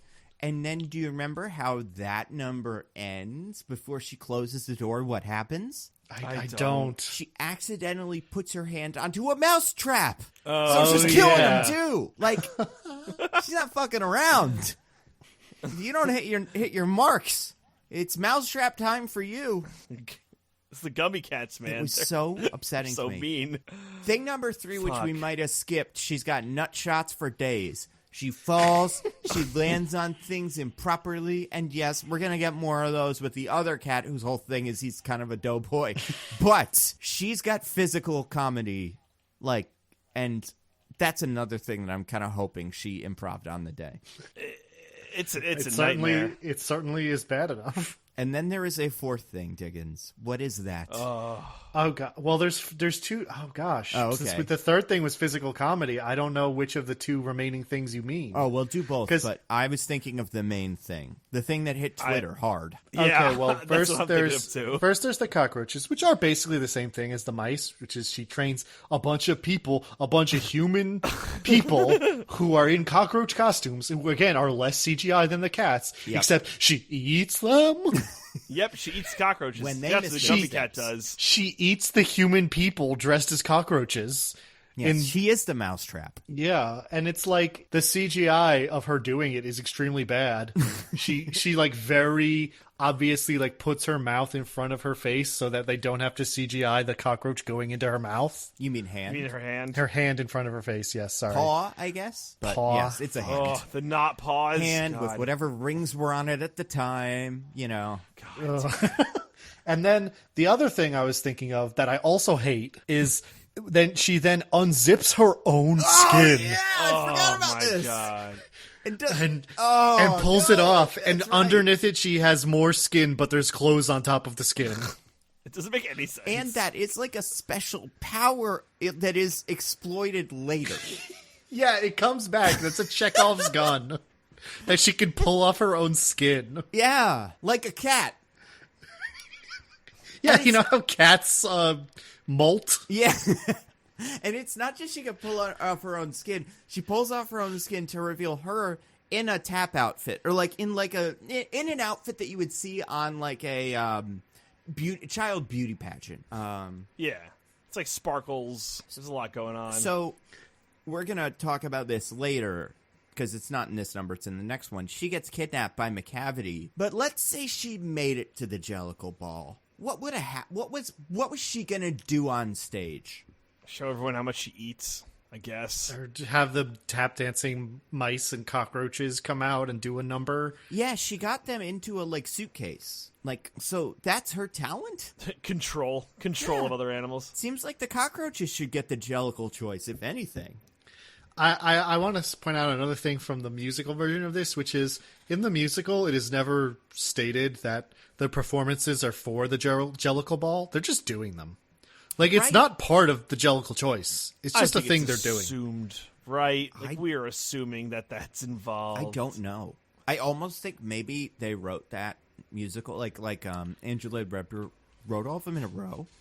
Like, not in a row, but in, like, succession as the show plays. And he got to the end of that one, and he was like, oh, God damn it. I don't know what she's part of. I guess we'll have one of them kidnap the others, so we never have to see that happen. Also not in the musical. Oh, really? McCavity just shows up for his number. He's not mentioned before at all. Oh, my God. Wow. That's weird. This is better than the musical thematic. Like, they sat down in the writer's room and were like, what's this missing? Yeah, plot? they went through and like a fine-tooth comb. We're like, oh, we got to put some plot in here Yeah. so this makes sense. Yeah, They we- did Chekhov's not gun, succeed. McCavity, you know. Oh boy! All right, well that's song number 3. So that's a Gumby Cat. It's a fun song. I think the problem with the Gumby Cat song as just a song Is that every visual is the worst. and it's all over the place because so there's 2 songs in there.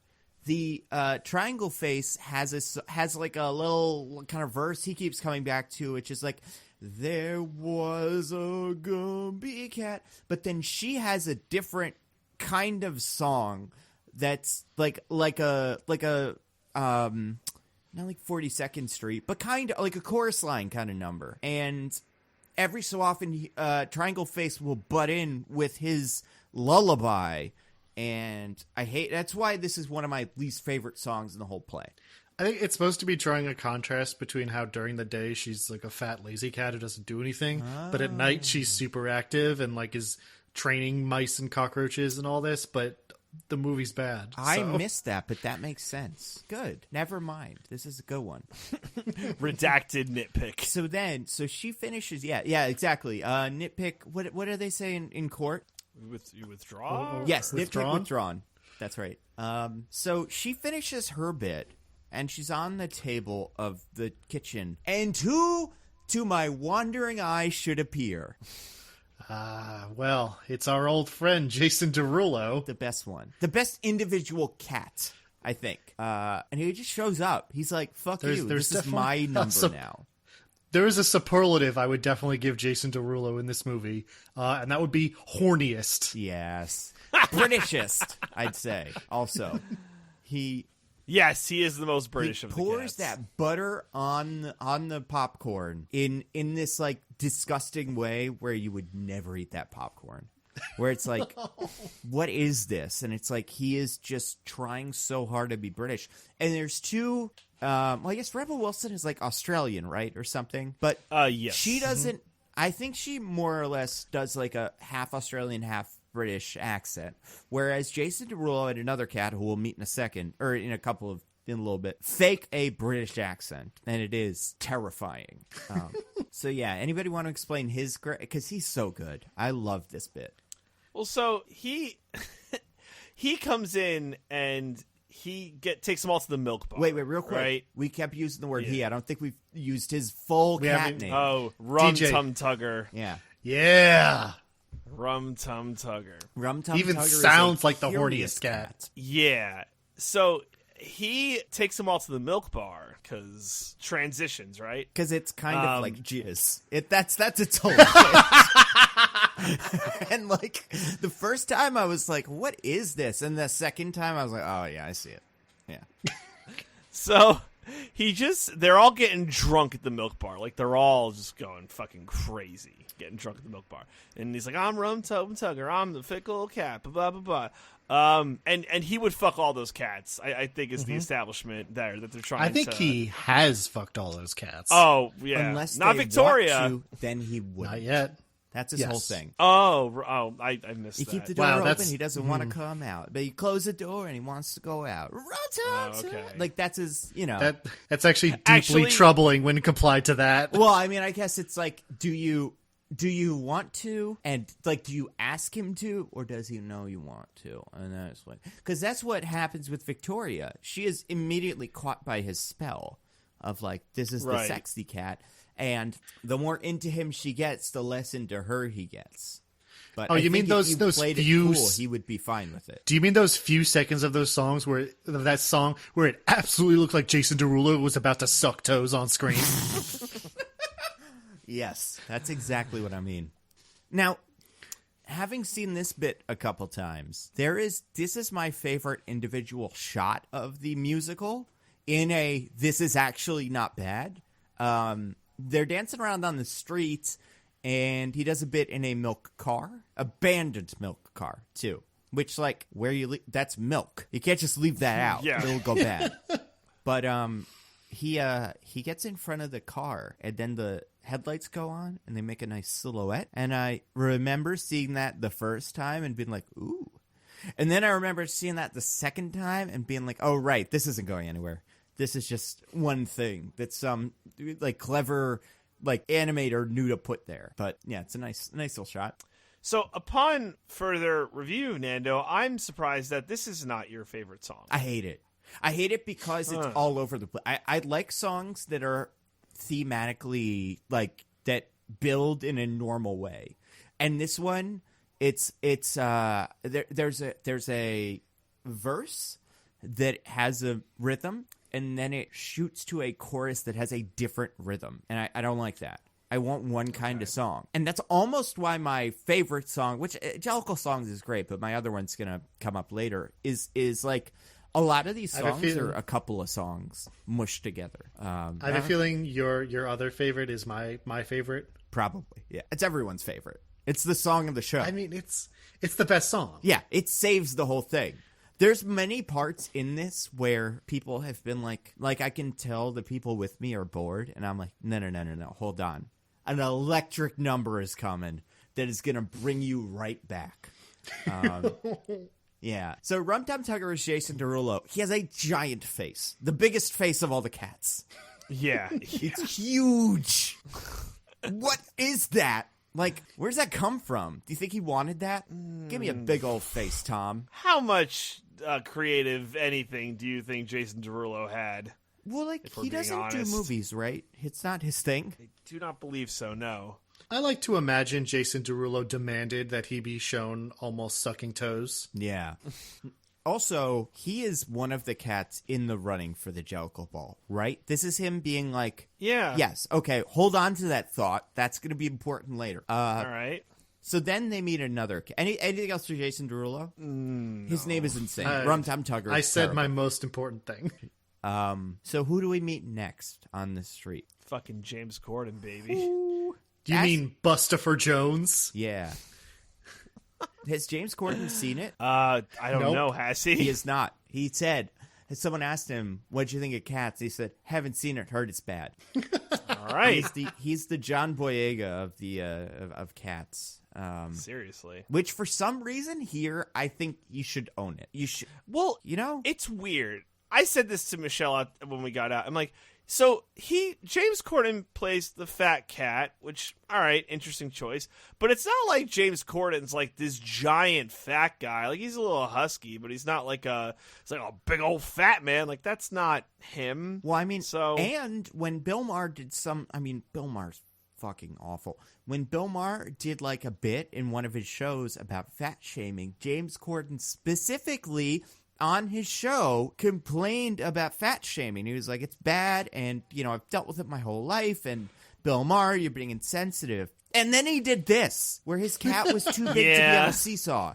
And I'm Yeah, like, the entire pick a joke lane, of this James. like 4-minute song isn't it funny that this cat's really fat? yeah, he eats everything. And, okay, so Rum Tum Tugger, and we kind of missed this, during Rum Tum Tugger, do you guys remember what plot action happens? Is that when we meet Grisabella? No, that's after Rum Tum Tugger. I'm talking like during it. Someone shows up for the first time as a character. Oh, is that when McCavity shows up? Yep. This is when McCavity kidnaps Gumby Cat or whatever we're calling her. Jenny Anydots. Right. Yes. This is when he takes her. Oh, we haven't even talked about this. This is all based off of poems. Yeah, a book of poems by T.S. Eliot. Have you guys ever read the But poems? not really, though, right? It's the songs, word for word. right, but I'm sorry. Go ahead, Diggins. Not all of them, but Right. generally. But some of them, yeah. And didn't the T.S. Eliot poems have to do with some kind of analogy for like British government / rule or something like that? But then Andrew Lloyd Webber just kind of turned it into a thing about like cats, and it's like, hey, where's all like the British stuff? It's like, no, they're just cats. They're all just cats now. Oh my See, God. they're all cats. I missed that. I believe subtext that big is true. time. I may be wrong. It's no, that's possible. it's not a movie thing. It's like an Andrew Lloyd Webber thing. Right. Like he just took this and removed subtext and like, yeah, they're just cats. There's nothing else. But I do no. not believe that was T.S. Eliot's intent. No, the T.S. Eliot poems were actually just light, whimsical poems about cats. Wait, really? Yeah. Yeah, like you can read them because I also had this thought after I saw it. I was like, how much is the cats like how much are the songs similar to the poems? Is it just the poem is called McCavity the Cat and they just made a completely different song, or is this the poem translated to music? And it's closer to the second thing. Yeah, I know, it's weird. It's really weird. It is weird. Because it's based off of, it's called Old Possum's Book of Practical Cats. So, like, there are things like naming of cats, and that's, like, word for word. Yeah. And then, like, We'll Rum get to Tum the naming Tugger, of cats. Mumbo Jerry, and Rungo Teaser. Like, it's all that, which is weird, right? Yes. Yeah, Yeah. it's weird. Well, I mean, T.S. Eliot Also, we was didn't even talk about this. Cats have 3 names. Yeah, but it doesn't fucking matter. Well, So who gives a shit? but sometimes it seems like it's like you have a name, and like so the one is Victoria, and her name is Victoria, and that's her fake name, like her not cat name, right? That's her human name. Yeah. But sometimes, what are the 3? Does anybody remember what these 3 names actually are? the last one's like the name you have to discover. It's like Cat your has to, secret like- name. Yeah. So what are 1 and It's 2? like a pledge thing. 1 is is the one the human gives you. Forget what 2 is. I think 2 is just like the one you give yourself. So like the one like McCavity, is that his human name or his fake name? I think I think that's the name they write down in the police reports when they arrest him for every human crime. Oh, we'll get to it. We'll get to it. Oh my god, I forgot. But yeah, like I was having a conversation with this about with someone about like some of them seem like the fake names. The Triangle Face specifically seems like he has his own name, which is like some bullshit. Tum Tugger? No. Oh, Monkus Trap. Monkus Trap. There's no way that's his cat name, right? But in a song, Skimbleshanks will reveal that is the name people call him. So it seems like they kind of use both names. Yeah, consistency is not what this movie's going for. Yeah. Yeah. They're not like that's nailing it in that category. Okay, so now we're on to James Corden.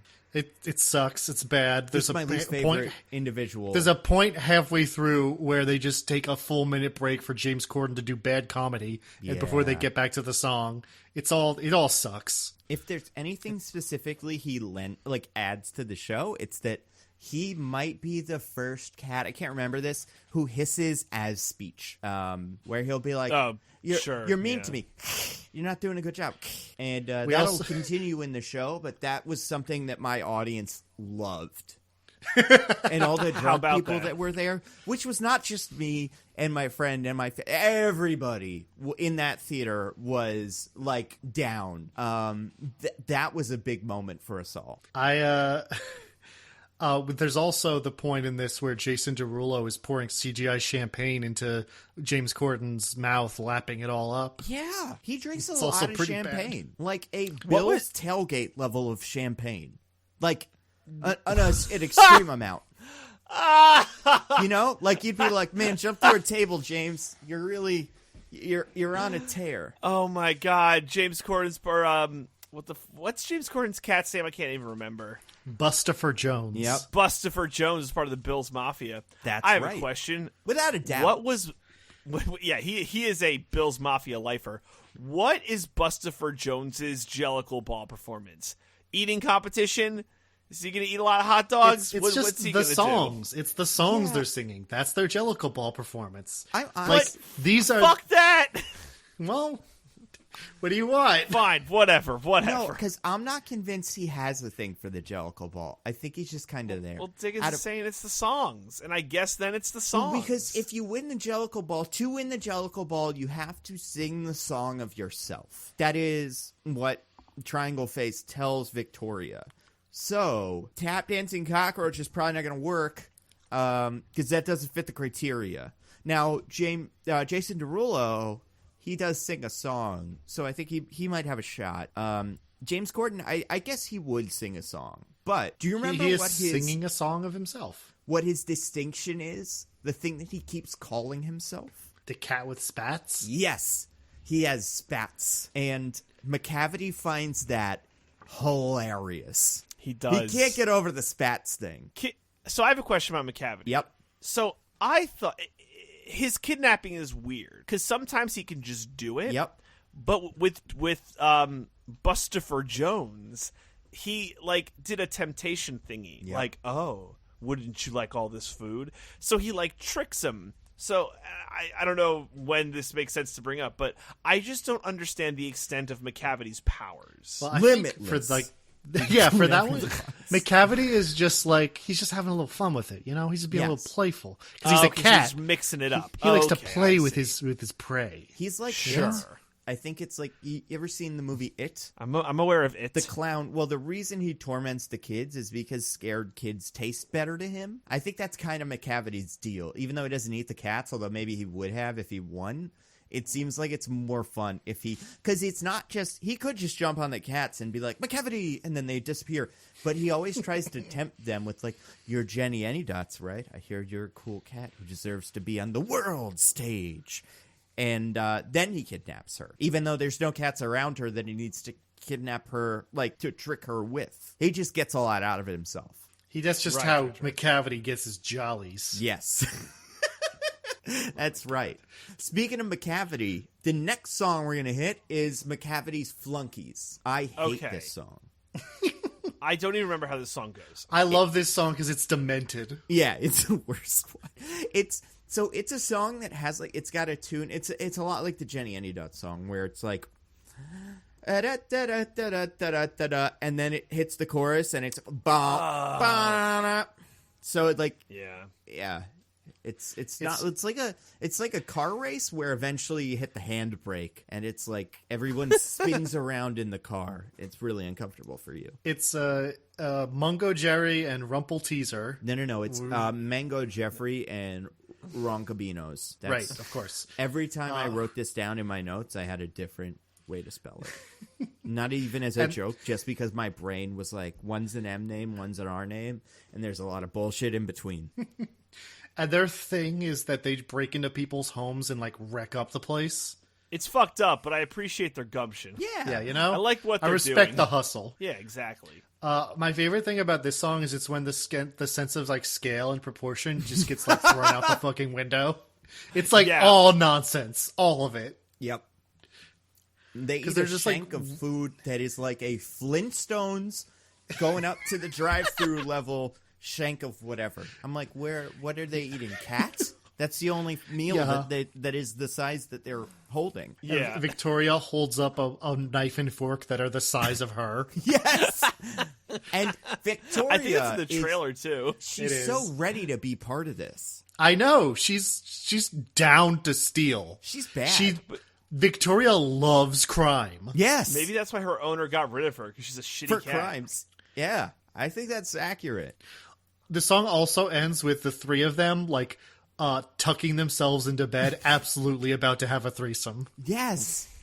And they get her to sing the song like it's like, because Mungo, Jemmy, and Jemmy Teaser all, like, they have the chorus. But then, once Victoria's part of it, she sings, like, a line, I forget what it is, in between the chorus, which is signifying, like, she's down. Like, she's ready to go. And oh, yeah. I think they're supposed to be brother and sister, because they look the same. Yeah, but they're still ready to have a devil's three-way. Oh, yeah. Oh, God. They're ready to boof like crazy.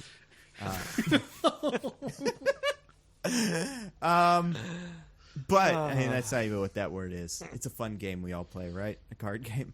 Love boofing. She also steals a Would you ring. Would you say that boofing makes you feel good? Yeah, I would. It makes everybody feel good. And it makes me feel good, then it makes me feel bad, and then I'm back to good again. It's a real roller coaster, right? It's a boofer coaster. She steals a ring, and this is the part of this song and a show, and I'm really ready to suspend disbelief for all of this. Like, just let the world happen around me. But we're introduced to a dog. We don't see the dog, but it's not another guy as a dog. It seems like it's a real dog. Just I mean, it might be. SFX. It might be. Yeah, we don't see it. It's true. We don't know. Well, it barks, right? It doesn't yell the word bark, bark, bark, which is what the cats would do. Yeah. But like James Corden hisses like a cat would. That's true. So maybe it is just a man going And like, Ian McKellen's bullshit that he's We'll fucking get to pulling it, out. DJ. We'll get to it. we'll get to Gus the theater cat. Yeah. There's two cats I'm really excited to talk about, and he's one of them. We're almost there. But anyway, We're there's not. a dog. That's the sad part. Mr. Mistopheles comes in and saves her. This is where the budding romance begins. She needed that saving, I guess. Yeah, the dog was going to eat her if Mr. Mistopheles didn't come save her. How big was that dog going to be? Huge. Because, like... Humongous. It's like the Toy Story dog. It's as big as a house as far as they're concerned. It was about to, like, it was close to breaking down the door. Were it not for Mr. McCavity or Mr. Mistopheles throwing another shank of meat at it as distraction. And in terms of scale, it seems like it was going to be the biggest thing ever. Like, in terms of, like, where it was, like, up to the doorknob. It's like a pit bull. But, like, a giant pit bull. Yeah. Like one of the ones if, that you if read the, about on the news. Or if, like, the pit bull singer pit bull was a dog. Oh, my God. The sequel, That's who he Dogs, starring Pitbull. I mean, listen, they don't have the cash for it. This is going to bankrupt the studio. However, if it was a hit, I'd love to see Dogs. Oh, my God. Well, there's no musical. We don't have a basis, unfortunately. I think we can put something together. Three of us. This movie proves that anyone could put anything together. Yeah. Which I know sounds, kind of like simplifying stuff. And look, I know a lot of people worked really hard. A lot of hard people, I think, is also true. Yeah, that's definitely some of them were. I told you Damn guys it. this would be. I'm cursing like a sailor. This is for adults only. If you're a kid and you're like, I love mostly nitpicking, they talk about Spider-Man. Turn this off right now. It's only going to get My worse. cousins do listen to this podcast, so I should probably be more judicious. Yeah. No, who gives a shit? It's fine. All We right. curse liberally, but also no movie we've ever watched on this show has been more sexual. A lot of people worked hard on this movie, and look, I just feel bad for the animators who had to CGI over all of Rebel Wilson's like just scratching coot shit. Like, oh my god, It was even worse because Tom Hooper refused to use like motion capture like Wait, at really? all. Yep. Yeah, No. they had to like eyeball it. That's why it looks so bad. oh my god. That's true. No, it's true because he created digital fur technology, which No, he didn't. yes, oh yes, they talk about it in interviews all the time. Before the trailer came out, and longtime listeners will remember, I read about this trailer about a week before it came out, and I Yes, you did. recommended You it called the as shot. my rec, as like the fucking cast trailer's coming, guys. They put out a video where James Corden said in like on a behind the scenes, sitting on a director's chair, it's something you never seen before. He created digital fur technology, and the internet took that and like ran with it like they were McCavity, like they were stealing it to win a competition to go to heaven. So yeah, digital fur technology is a thing. Oh man, What I'm hoping so is disturbing. it's a real technology, like deep faking, that we can take in digital fur fucking Casablanca. Like, Oh yeah, Yeah. it's a good idea. why not? Because next year we're going to get a Wonder Woman movie where the bad guy is a human cat. So I would imagine they're going to go to Tom Hooper and buy digital fur technology from him or something, or rent it, Yeah, yeah. If only we were so lucky. Compelling. So then, Bustopher Jones is stolen. He jumps into a garbage can that throws him straight into hell. Everyone sees this happen, too. Yep. Yes. Yeah. Everyone watches McCavity do it. They Yep. know it was McCavity. Oh, and also, sorry, I forgot this, too. After the Jellicle song, McCavity shows up. And he talks to Victoria, and he says, she's like, who are you? And he says, who cares? I hear McCavity is going to win the Jellicle Ball this year. And she's like, cool. And then he disappears. So he's also kind of trying to influence the judges, I guess, or something. He's there's like, only he's one going into the judge. crowd and being like, you heard McCavity's fucking dope. I'm sick and tired of hearing about this fucking McCavity guy. Everywhere I go, it's McCavity, McCavity, McCavity. Okay, so then we actually go to the Jellicle Ball, kind of. And, man, this, every time I've seen it, is where the audience loses it. Because, In terms of I'm done, and they storm out of the theater and say, "Give me back my money, you yeah, fuckers." in terms of, like, this thing is so silly, I can't pretend it's good anymore. Or I can't imagine this as an artistic Right. expression. Now it's a joke. Because Judi Dench, who is Old Deuteronomy, Old Doot, as she'll be called later, walks up and, in a big mistake that I don't think has been done up until this point, the camera is static and she slowly walks full body onto screen. Oh man, And you're forced to look at her teeny tiny chicken bone legs. Like, it's really weird. it's so bad. It's like Which she are- has the fur coat, which, by the way, what's that made out of? Anyway, she has the fur coat, which helps, but barely. Yeah. I think the fur coat makes the leg thing worse because it makes her top look so bulky. Yep. So it's like she's on stilts. I agree. Yeah. She looks like a Bruce Timm superhero, like from when there was like the Batman animated series where they all have like Triangle bodies. 5-foot shoulders, yeah, and then like an inch long like foot, or like an inch down. They're just giant triangles. It looks like that. Also, speaking of triangles, Triangle Face clearly wants to fuck her. He is so weirdly romantic towards her. And I don't know if this was on purpose or a mistake, but she's clearly married. It's kind of fucked up that she's entertaining. I'm all pretty this. sure that's just Judi Dench's wedding ring. See, It is. You think that, right? However, I saw it pre and post editing. It's still there. It is not removed. Are you sure? I'm positive. And I'm wondering what was removed. And the second time I saw it, me and my friend were looking for kind of some of the things we'd heard, and we couldn't find it. Like, apparently one of the cats doesn't have fur, couldn't find it. I will say that it is possible that Mr. Mistopheles was just working the refs. Yeah. Like, he didn't actually have a thing for old Dupe. He's like, I gotta win this goddamn Jellicle ball. My magic is a nightmare. Have you seen McCavity? I'm fucked. I didn't even There's think he no wanted way to I'm be in winning the this Jellicle shit. Ball. It was almost like it was pulled in. Like karaoke. Like all his friends had already done it. And they're like, all right, McCavity, your turn. And he was like, I'm not ready. No. And then it was like, I guess you have to. And they put on NSYNC, and he crushed it, you know? So they dragged him over the finish line is what you're saying. I mean, he didn't win, so he was just kind of there. He should have won, obviously. He put the work in. Yeah. But, yeah. He has the stats, as we said. Absolutely. So this is followed by Gus the Theater Cat. Diggins, do you want to give me Gus's like kind of breakdown? What's special about him? I will buy it. Well, Gus, the theater cat, played by Sir Ian McKellen. Well, no, earning that was knighthood. taken away. He was Sir, denied get the after this. Get the fuck off my screen. God damn it. A man who has introduced himself to us by like walking directly into the middle of the frame and saying the word meow. Yep. So, yeah, that's a great part of the old Deuteronomy song. The song is like, everybody's like, old Deuteronomy, she is cool. And his cat just goes, meow, meow, meow, meow, meow. Like, I legitimately think he didn't get it. Like, he was told it's cats, and he was like, no, it's fine. I know what a cat is. And, Or I think Ian McKellen got it more than anyone else. Or that, yes, that for sure. Because, his cat is more of a cat than the rest of the cats. All the rest of the cats are just people pretending to be cats, but he's a cat pretending to be people. And he's Gus the theater cat. Yep. He is the cat that hangs out like on the back door of Broadway theaters, or I guess West End theaters, because this is supposed to be London. Yep.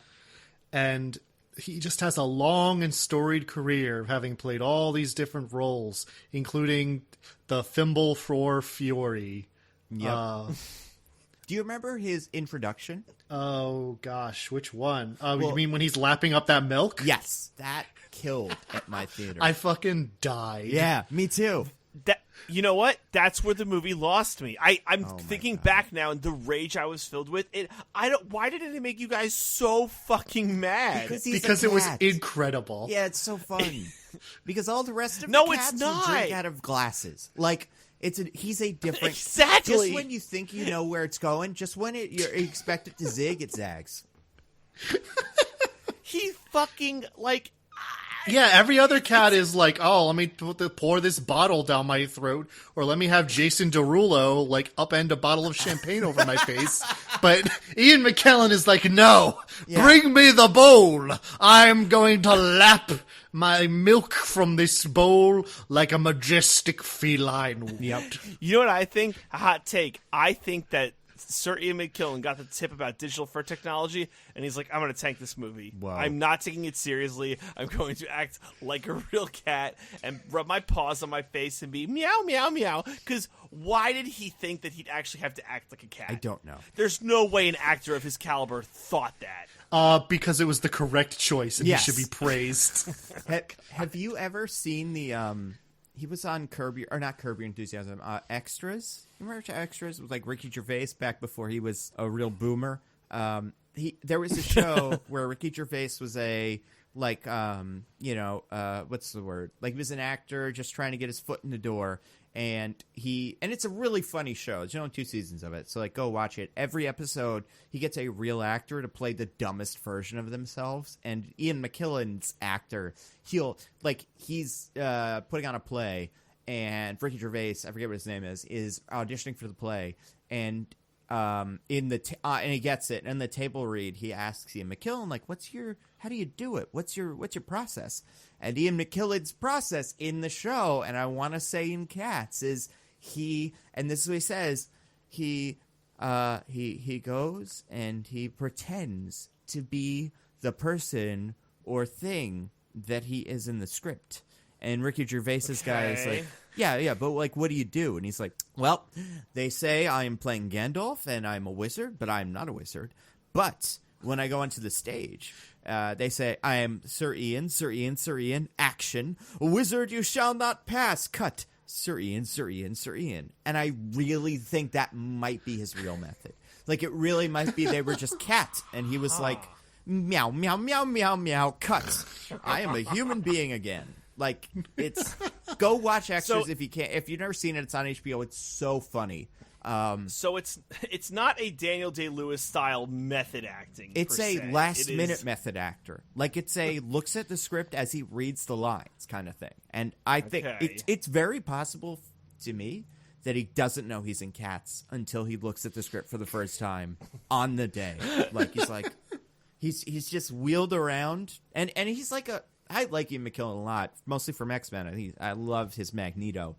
But I could see him just there. They're like, all right, you're in the movie now. Go for it. What movie? Cats. Action. Meow, meow, meow, meow, meow. Cut. Nailed it.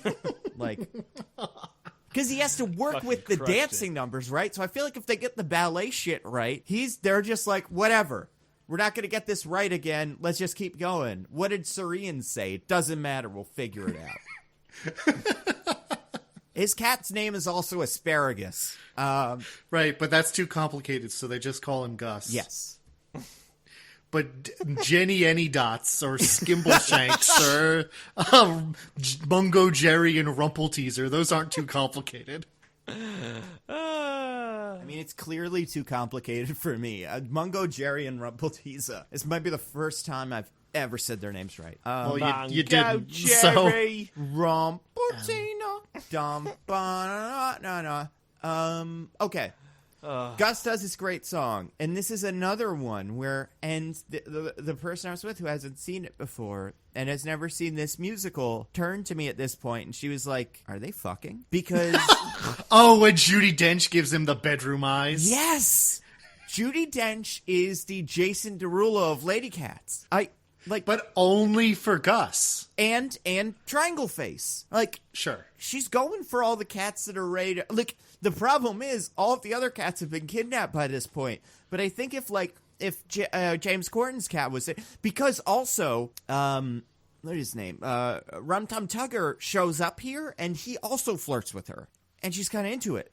Because we haven't even talked about this. Do you guys remember Rum Tum Tugger's friends? The breakdancers. Oh my god. Yeah, the best ones. Diggins, explain the breakdancers. The only thing I remember about the breakdancers is they come on screen and they're wearing white Converses, and I was like looking at my sister like, why the fuck are they wearing shoes? What is happening? Yeah, cat-sized white Converses, not as you would imagine, like when Tommy Pickles puts on his mom's shoes and they're way too big for him. Like, yeah, who made those? Yeah. Little cats in China sent them over. Here you go. Yeah, it's very possible. Because I'm sorry. No, that's it. I'm just saying because those are really weird, and it's the first thing you see that's like, what's going on here? Because they're also in the first number. So I'd like to shoot an idea. Yep. So and I said this. So I don't think anyone has a thing for old Duke. I think that they want to win, and she likes the attention. I think that that's is possible. my theory, and I'm sticking with it. You think Rum Tum Tugger's trying to fuck his way to the heaviside layer? Yes. If anybody has the How chops, else would he it's him. do it? It's true. Yeah, it's crazy. He's not there yet. How often does this contest happen? Once a year. So, like, none of them have won it before? Well, no, you get reincarnated. So maybe Rum Tum Tugger is, maybe he's done it like 7 times. Very possible. Maybe he used to be the cat who was bad at sex. And he was, and one year he finally won, and it's like, I want to be reincarnated as the horniest cat. And he made it. Now he's Rum Tum Tugger. And just Jenny Any Dots was like, what animals do I have to train to beat him? And they were like, doesn't matter. He's got breakdancers. Good luck. Cockroaches? Nobody gives a shit about you. Have you seen their faces? Yeah. Ugly as fuck. So, okay. Oh, man. Guys, everybody that's listening, a drink, whatever drink you're drinking. Like, I don't want I don't want anybody to spit their drink out. If you're driving, pull over to the side of the road because we'll make this quick. We're done with Gus's song, which means it's time for the main event. Oh, boy. Diggins, introduce the main event. Well, we're talking about my boy. Hell yeah. Skimbleshanks, The railway cat, The the that cat lives on of a the train. railway train. Oh my god. Grant me an early release, Lord. In the show, he's been there the whole time. Yes. And if you pay attention, because I didn't realize him the first time, this almost seems like something where you're like, oh, they got to fix this. They screwed up the CGI on this guy wearing pants. Oh my god, yes. He is wearing overalls with no shirt. Yep. So he looks like he's like in a gay nightclub in the 80s. He's also super muscular. Like, he has a I know, very it's- defined chest. He's in ripped. in a way that the He other ones looks don't. like he looks like he just came back from partying with Freddie Mercury. It's crazy. He also has a humongous mustache. That's part of it. That's part of the look, honestly. DJ, as the Yeah. non-Shimbleshanks fan, because obviously me and Diggins, he's the best one. Can you explain Shimbleshanks to us? Yeah, so Shimbleshanks just appears to be the cat who hangs out on the rail train, but for some reason, the trains cannot go until Shimbleshanks is there. Nope. I do not know why. If you were on a trade, wouldn't you be like, is Shimbleshanks here? No, where's I'm gonna pull the Skimbleshanks? fire alarm or something, because, We can't leave without Skimbleshanks. yeah. So, like, I don't know what kind of arrangement that Skibbleshanks like has with the train, but he's good. He should not try and be the Jellicle cat. He should just like do what he's doing, right? He out of all of the cats has the best gig, I think, right? Without a doubt. I mean, Jenny he's Annie responsible also for a seems whole to have a train. good gig, but she hates it. But That's Skimbleshanks seems pretty happy with his deal. yeah. So why does he want to become the Jellicle choice? Well, I think it's about there's always the chance of a better life. No matter Yeah. how satisfied you are with your life. The heavy side layer is a promise of happiness. And I think what Katz is trying to tell us is that we're always pursuing that impossible dream, no matter how satisfied we may think we are. There's always that longing for more that just will never leave us. And I think that's the deep message of Katz. Agreed. I appreciate that deep dive. That was all bullshit. There's no way Katz has any No, deep message at all. His song, I think, does prove stick that. with Yeah. it. Well, now my surprise again. I was surprised that this was not your favorite song. It is. Oh, but I thought you said it was. Well, Jellicle. okay, no, sorry. This song is my favorite number. This is the thing that I Okay. kept telling people, like, listen, there's a big lull in the middle where they do, like, slow bits, and because there's, first you get James Judy Dench's song, but at some point there's also the first shot at Memories, and then the first shot at Beautiful Ghosts, the Taylor Swift song, and then you got Gus Yeah. the Theater Cat, and I can see someone, like, the people I've been with being like, yeah, is this it? And then I'm like, no, hold on. There's an electric tap number coming, and then it really, like, this becomes a no holds barred. Just like it's a festival. It's no longer about cats. It's about expression. This scene is like the one scene where some heroic assistant director or someone Yes. came up to Tom Hooper, and was like, hey, so I know you've been doing this whole like shaky cam, close up, constantly cutting thing with your ensemble dance movie so far, but what if maybe for this scene, just to shake things up, we like did wide shots and like held the camera steady so people could see the dancers dancing for any period of time at all. Yep. And just tried that for like a scene, and got him to listen. So this is like the one scene where you can just watch shots of people dancing and be like, oh, that's some pretty good dancing. Speaking of It is the most sufferable sequence in the whole Yes. movie. speaking of In a watching movie of people- insufferable bullshit. Speaking of watching people dancing, this is the biggest specific mistake, like CGI mistake. I don't know if either of you guys caught this. So this is a tap number. I don't know if we've been super specific about this because so Triangle Face has this big giant like lead in where it's like Shimbleshanks is cool or Skimbleshanks is cool and he's dope and fun. Everybody loves him, and then Skimbleshanks shows up, lands on a hitherto unseen rail track that is for a train that lands in the middle of this nightclub. And It's just in the middle of this abandoned warehouse where Yeah. they're having the Jellicle ball. in the and I've never used the word sexy to describe a tap shoe, but the way starts this number is the most seductive tap dance I've ever seen. And not like seductive in terms of him, seductive in terms of the first couple shoe taps, because it's real close. Like you were saying, the camera work is ready to see this. Like someone behind the scenes knew this was going to be big, and it's so like, and this isn't, if you listen to the soundtrack, not captured in the soundtrack. The soundtrack really speeds through this, but it's very much like so it really like takes its time. He tap dances through like a train, like another like train. I don't know what you call it, like rail or like railroad rail. But the other cats follow him. But at this point in the song, he's the only one wearing tap shoes. But all of the actors are clearly wearing tap shoes. But the tap shoes are edited out. They're going to wear them back when they go back on the train rail. But when you watch it the first time, when they come in, they're floating about an inch off the ground. And it's so, like, weird looking because they edited the shoes that they were all wearing out.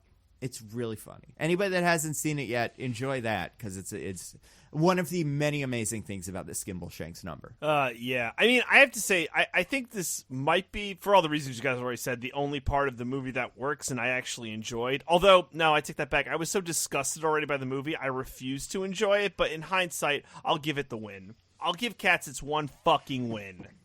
I mean, I don't see how anyone could deny the pleasures of Skimbleshanks the Railway Cat. Yeah. Most of the song that's actually sung is about how trains are nice. Like, it's that's so what funny. I'm saying. How all the other Why does he want to leave? Like, I'm a cat who eats food, and food, and food, and food. I'm a cat that likes to go outside and then in and then out and then in and then out. I'm a cat that likes to go on trains. Sometimes the train conductor brings you tea. All the beds are made for you. Like it. I've never wanted to be on a train as much as the Skimbleshanks song has sold me on trains. Besides the fact that cats are apparently part of it. Also, Skimbleshanks is really clear. He eats mice. Jenny, I knew that's probably... That's true. That's not great. It's good that... And we see the child mice again, yes. Right? Yeah, there's a child return. mouse in the song who sees Skimbleshanks and goes, Skimbleshanks, and runs away. Yep. Because he's singing about how he eats mice. So... They do not age better. Like, no. The mice are still terrifying. You're more used to them by then, I think. I don't know. I was still freaked the fuck out because I had forgotten about him. Like, my brain wiped it, but now it came back and haunted me like a bad nightmare. Diggins, how does this number end? Well, so we eventually fade back into the warehouse, but the song is still going. Oh, of course. Skimbleshanks is fucking going wild. The crowd is into it. They love it. They're on Skimbleshanks' side. As we all are. He does a big spin, and he starts to ascend to heaven because obviously he's the Jellicle choice. He's made it. Of course. He's ascending to the heavy side layer as he spins in the air. But then as he gets closer to the top, he disappears in a puff of smoke, and we hear McCavity. Yep. And it seems that McCavity, knowing that he was about to lose to Skimbleshanks' infinite charisma, has teleported him away. He would have lost. Yep. Oh my god. And McCavity doesn't even do a cheap little like trick. Like he just. Also, I want to dwell more on the him disappearing with the McCavity line. It's like he disappears and then it goes McCavity. Yep. It's so weird. It's almost like God is saying it, but it's like he's in the. It would have been like if as Bucky gets like puffed to Thanos, he was like Thanos. And every other time McCavity has kidnapped someone, he's been there. Like he has almost jumped on you or closed you into a book or something. But with this one, he just screams it. You don't see him. It's not. He doesn't jump over to him and catch him like Nightcrawler or something. And this is why, for a second, when I saw this, I was like, "Oh, good, he won. He deserved it." And then he says McCavity. I'm like, fuck, it's him again. This guy is ruining the ball. Well, it's like I was saying before. McCavity can just do that. Everyone else, he wanted to just play with his prey a little bit. Yes. But he watched Skimbleshanks and he was like, I got to get rid of this guy fucking right now. Absolutely. He's about to win. He's not playing games with Shanks. So I know we're at like hour 2, but I really 2.5. I wrote down all of the lyrics. 5-star podcast, 5-star runtime. I wanted to, whatever. I stopped. Maybe Diggins just makes the podcast super long. And listen, The people love it. So I'm not trying His to. content's so good, though. I'm not I trying love to. Diggins' content. I want to go through the lines of the McCavity song because they're insane.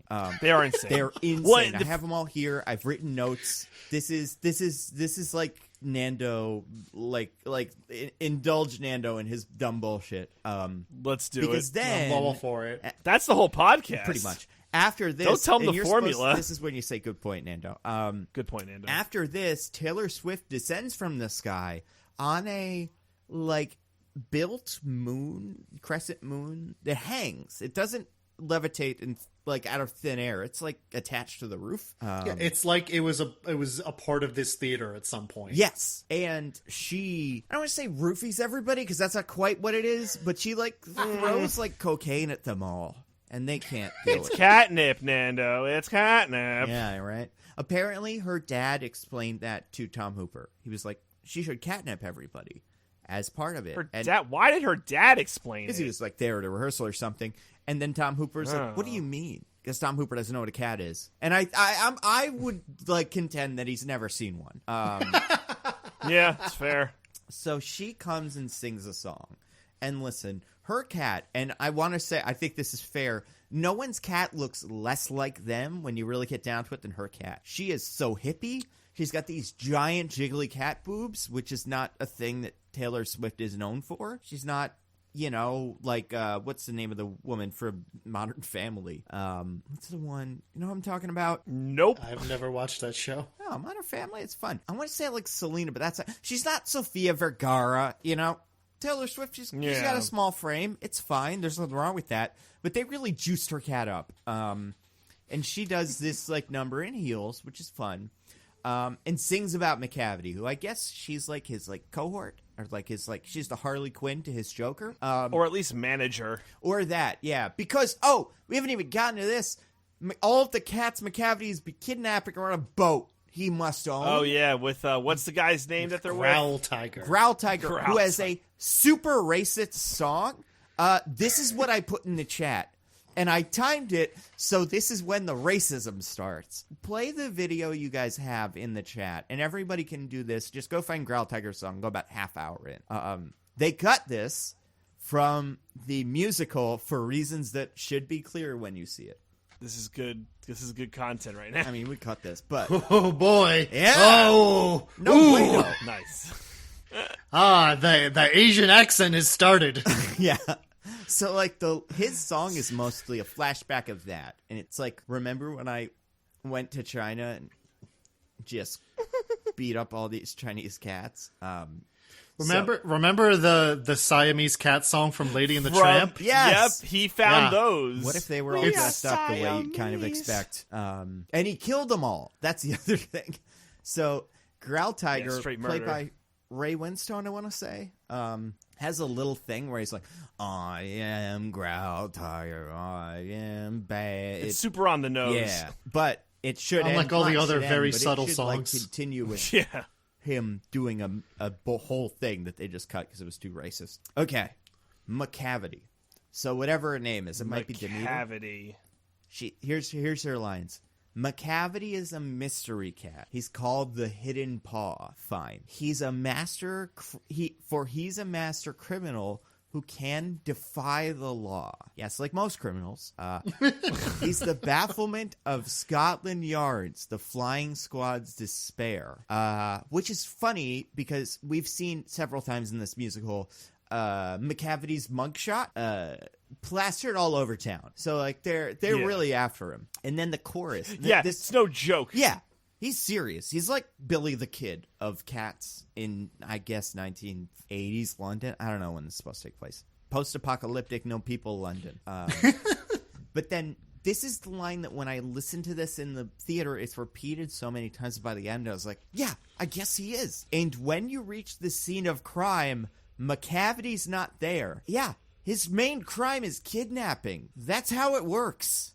You don't show up at the kidnap. You leave. But then, and this is where it really goes off the rails.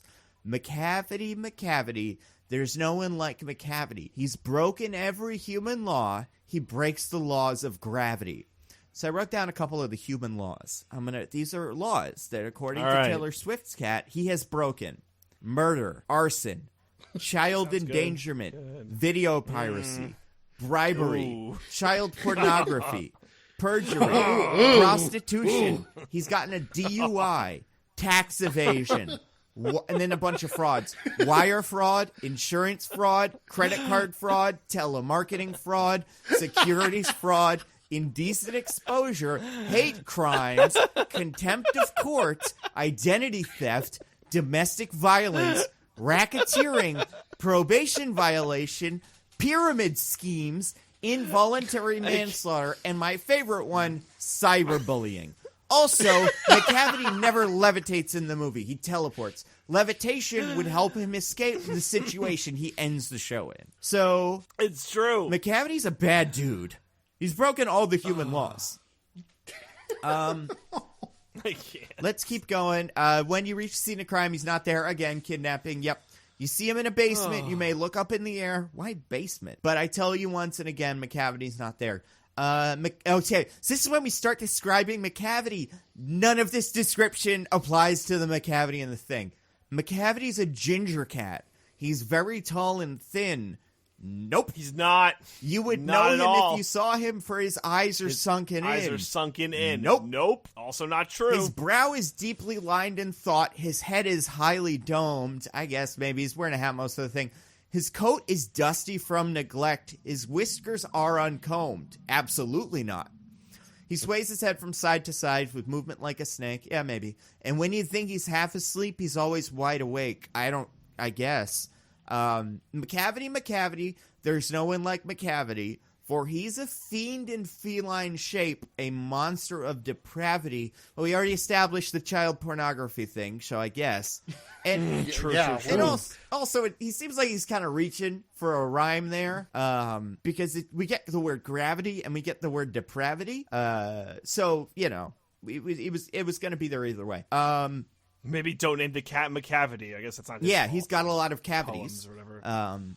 We may get there. If there's some sort of like if they extend the song, he's gonna go to the dentist and have a lot of cavities. You may see him in a by street. You might see him in the square when a crime's discovered. His McCavity's out there. He's outwardly respectable. No. He's constantly confessing to crimes. I know he cheats at cards. He broke every human law and can fly. So, who gives a shit? His footprints are not found in any files of Scotland Yards. Yeah, but his mugshot's all over town. I don't think the footprints are going to be a problem. Also, he announces his name at his crimes. And he's a cat. Yeah. What cat footprints do they have at Scotland Yard? Right? It's not like footprints. It's not like he's wearing shoes. He's not one of the breakdancers. It's not going to help. Well, listen, obviously they wouldn't normally have cat footprints, but this is the only cat they're trying to arrest. Right. These human cops want to put this cat in jail. He's the cat that will go around and be like, you guys heard about McCavity? He's fucking dope, right? So he's really asking for it.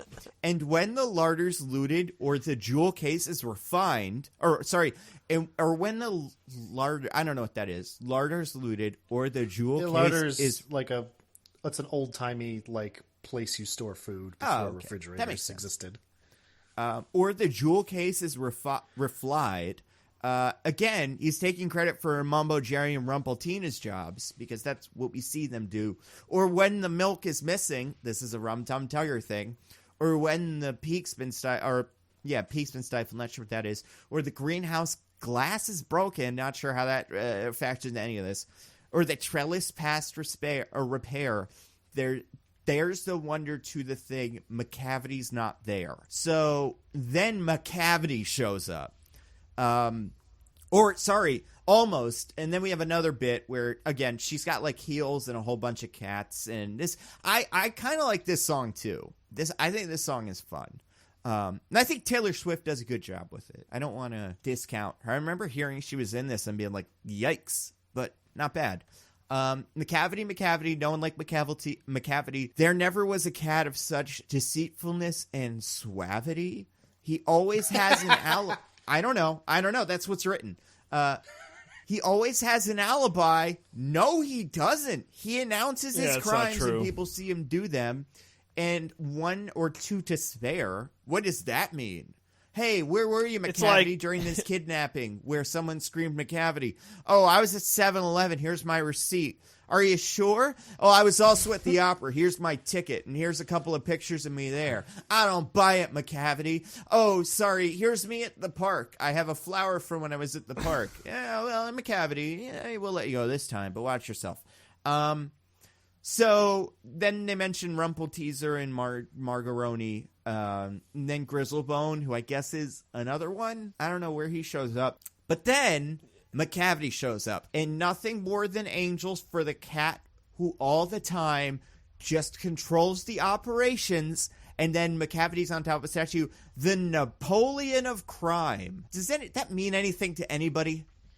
That was a common phrase in the Sherlock Holmes books to refer to Moriarty. Oh, okay. It was so specific, I couldn't quite place it. The thing about McCavity that's fun here, and everybody that I've seen it with has made this point. Up until here, McCavity has been wearing a large coat and a hat, and it works. Yes, and for this number, he sheds both, and just he is buck fucking naked. Yeah, it's way more upsetting abs. than any of the other cats for some reason. He has abs. It's He's got a really it's so weird. Not like flat body, but there's not like, I don't know, something about it. Smooth, I guess maybe is the word I'd use to describe his body. It's like a box. Yeah, it's weird. The proportions are off. I don't know. And by this time, all the upsetting. cats are super drugged up, and all the ones that are trying to protect old Doot are also like one by one getting knocked out. Fell asleep at the wheel. It's real bad. And then McCavity teleports old Doot onto this little stage, like a staircase he invented, I guess. It's not part of the way to go to heaven. It's just something he brought. And he says, I guess we know who won the talent show. I'm the only one left. There's no more competitors. Even though Jason Derulo's one is still there. I think she could call him the winner just and be like, I guess we're done. Nice try, McCavity. I mean, it is weird that he goes through a process of elimination thing. Like, he doesn't, well, maybe if I work on my own act and I perfect it, I can be the Jellicle choice. Right. He's just like, nah, I'm just going to take out the competition. Jenny Anydots' plan to win this is to train cockroaches, and he can teleport. That's a pretty good talent. And he's good at singing, too. He's got it all. He's got it all. But under no, normal circumstances, old Deuteronomy would never give the Jellicle choice to a crime cat like McCavity. I mean, he's broken every human law.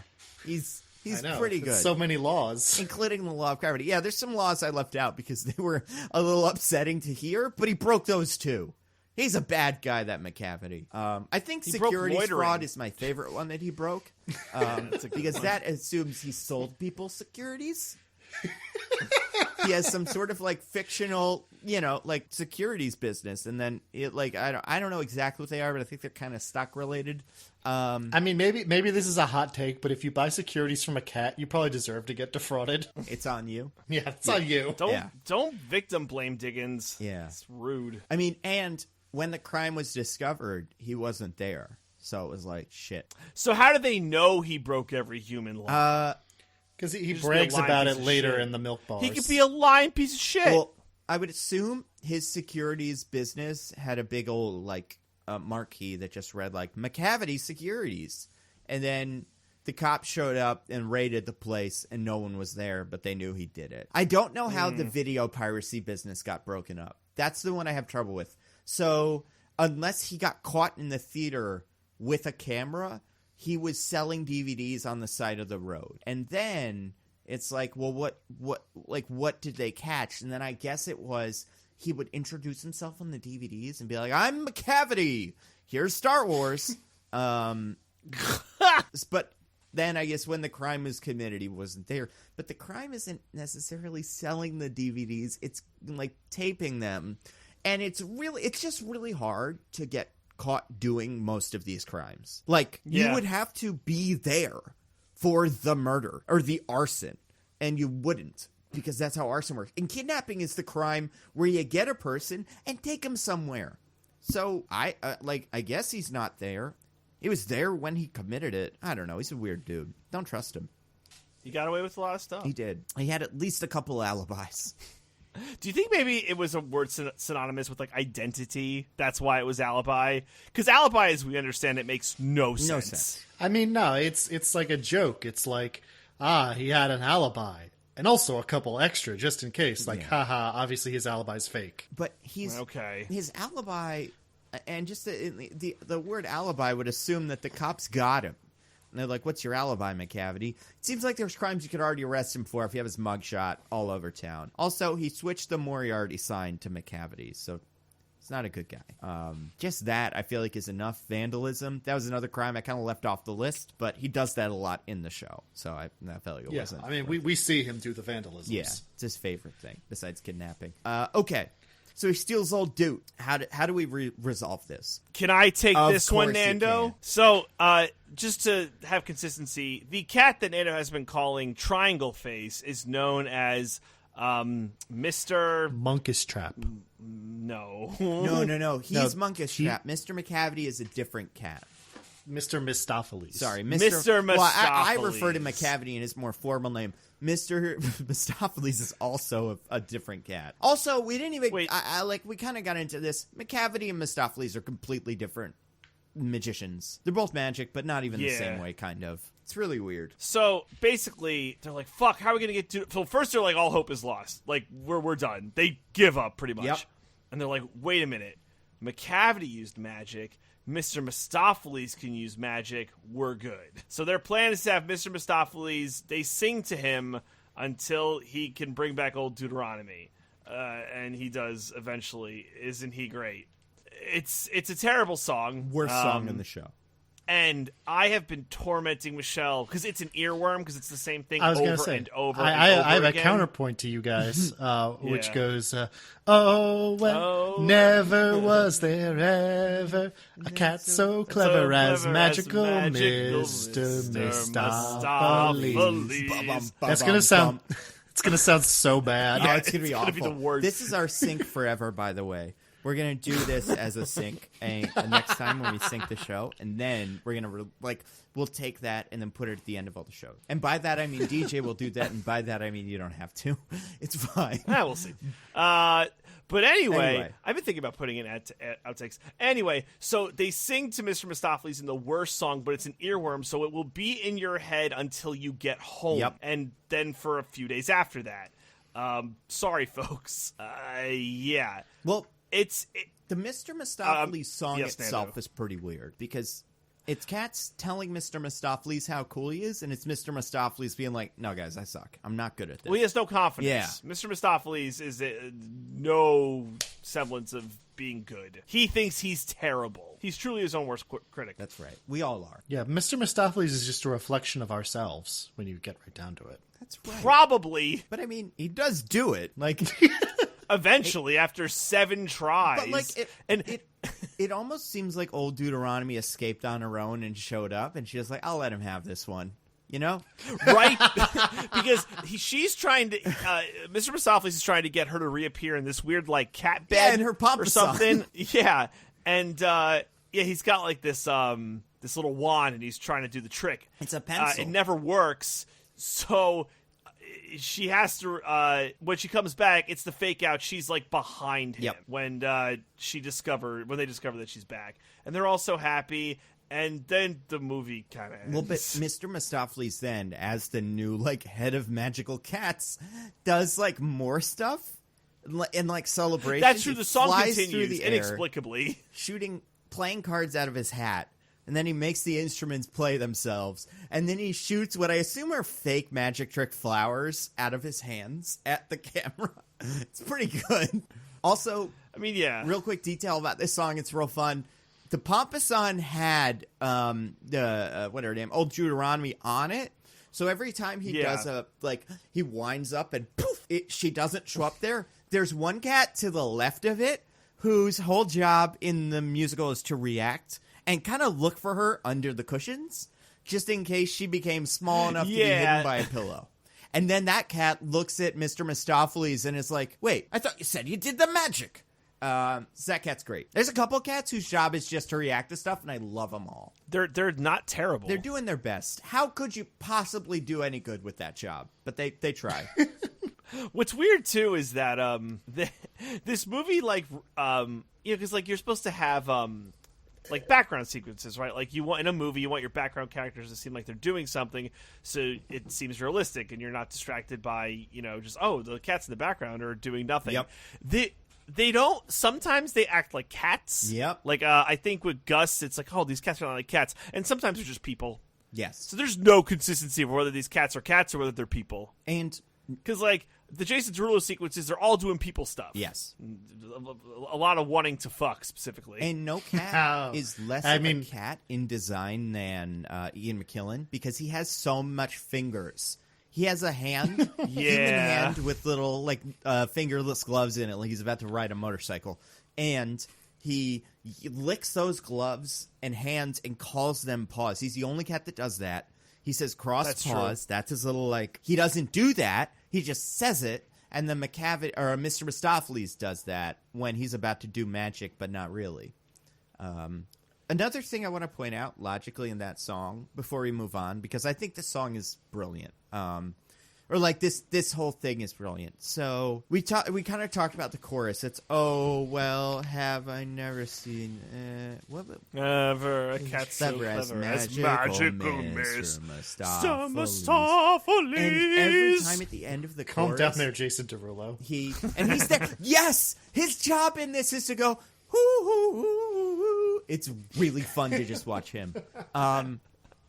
But the end of the chorus is always when he does his magic, right? It's always after we've sang that. But yeah, it's their little rallying cry. Yes, but logically, Judi Dench appears after that and sings the chorus unassisted, which assumes she's been there, right? Like, at least best case scenario, McCavity got her after chorus 1 and she just waited around so she could figure it out and give a big ol' entrance back behind curtain, because she comes in singing a song that she should not have been able to hear.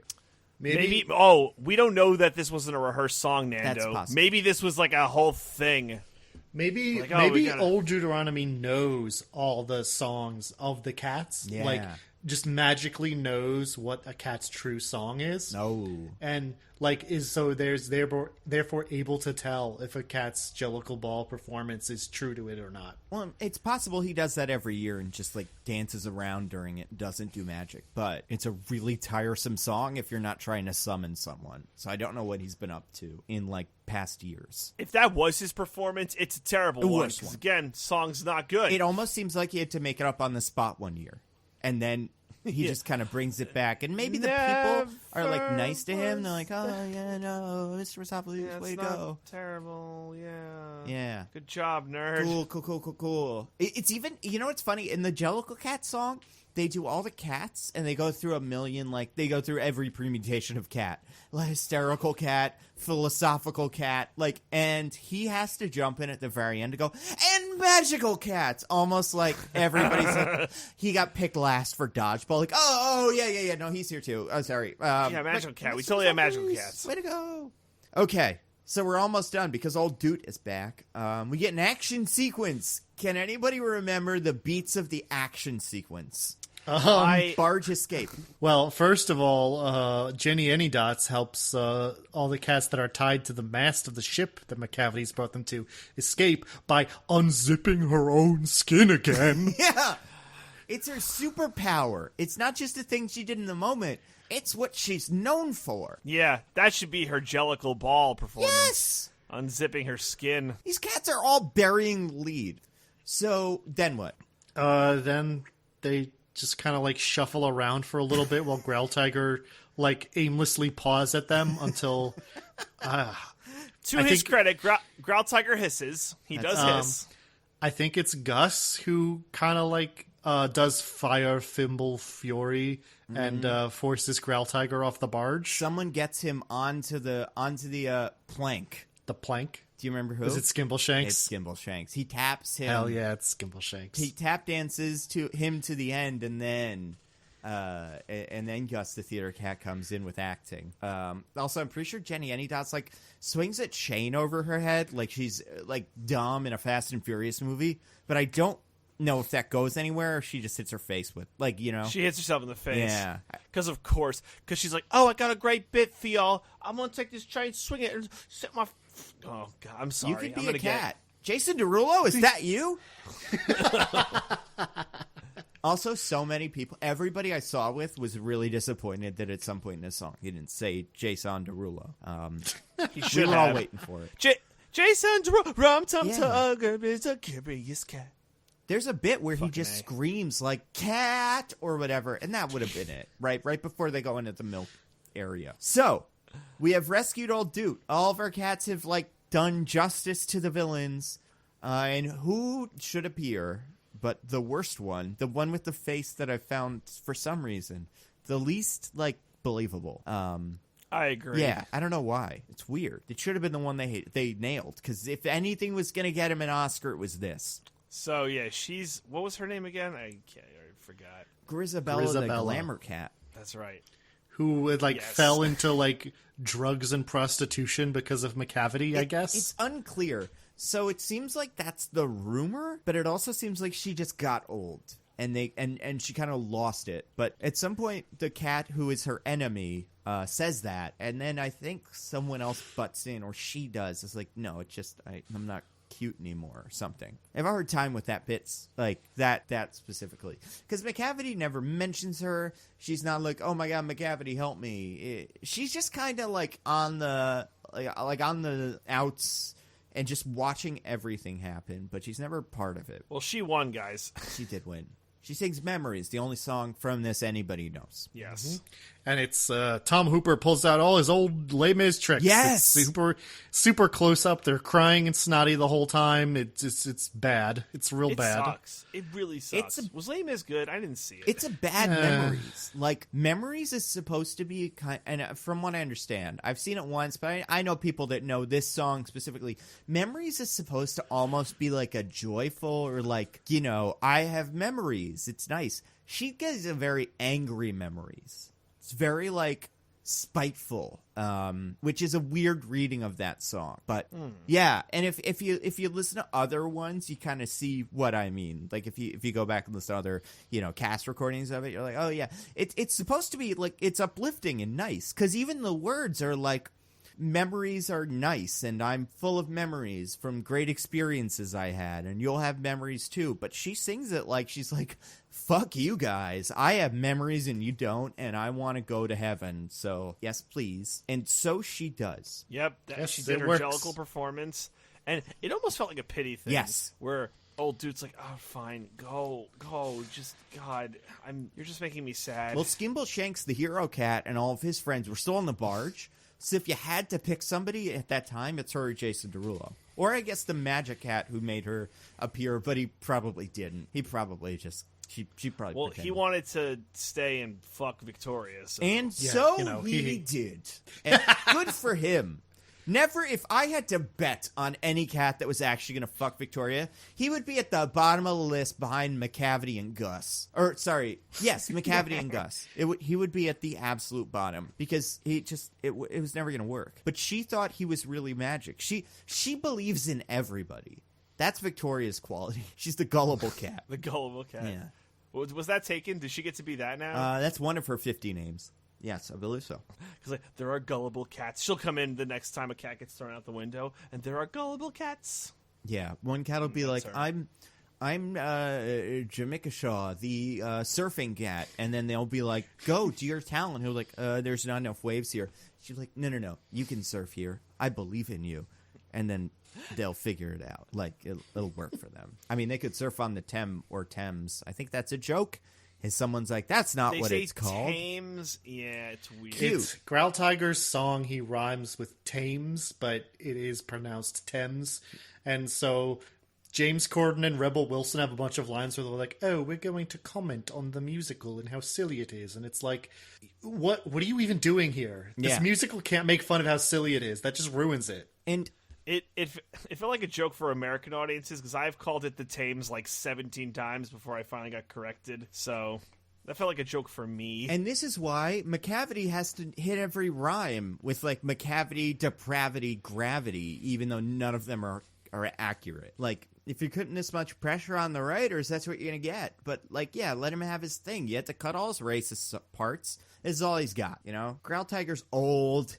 He's clearly done with this. He's probably also a prisoner of McCavity, right? His heart's not in it, but you guys are still, like, giving him shit. Also, you drowned him. He's drowned, right? He's dead? Oh, he Oh, did. yeah, Growl Tiger's dead. This guy's done. Even Growl McCavity Tiger and went to Taylor hell. Swift survived the whole show. Growl Tiger is the only cat that faces consequences. That's an interesting thought. Poor Growl Tiger. Yeah. Well, you could argue McCavity faces consequences. I mean, he Right? does, but he He'll doesn't. get down.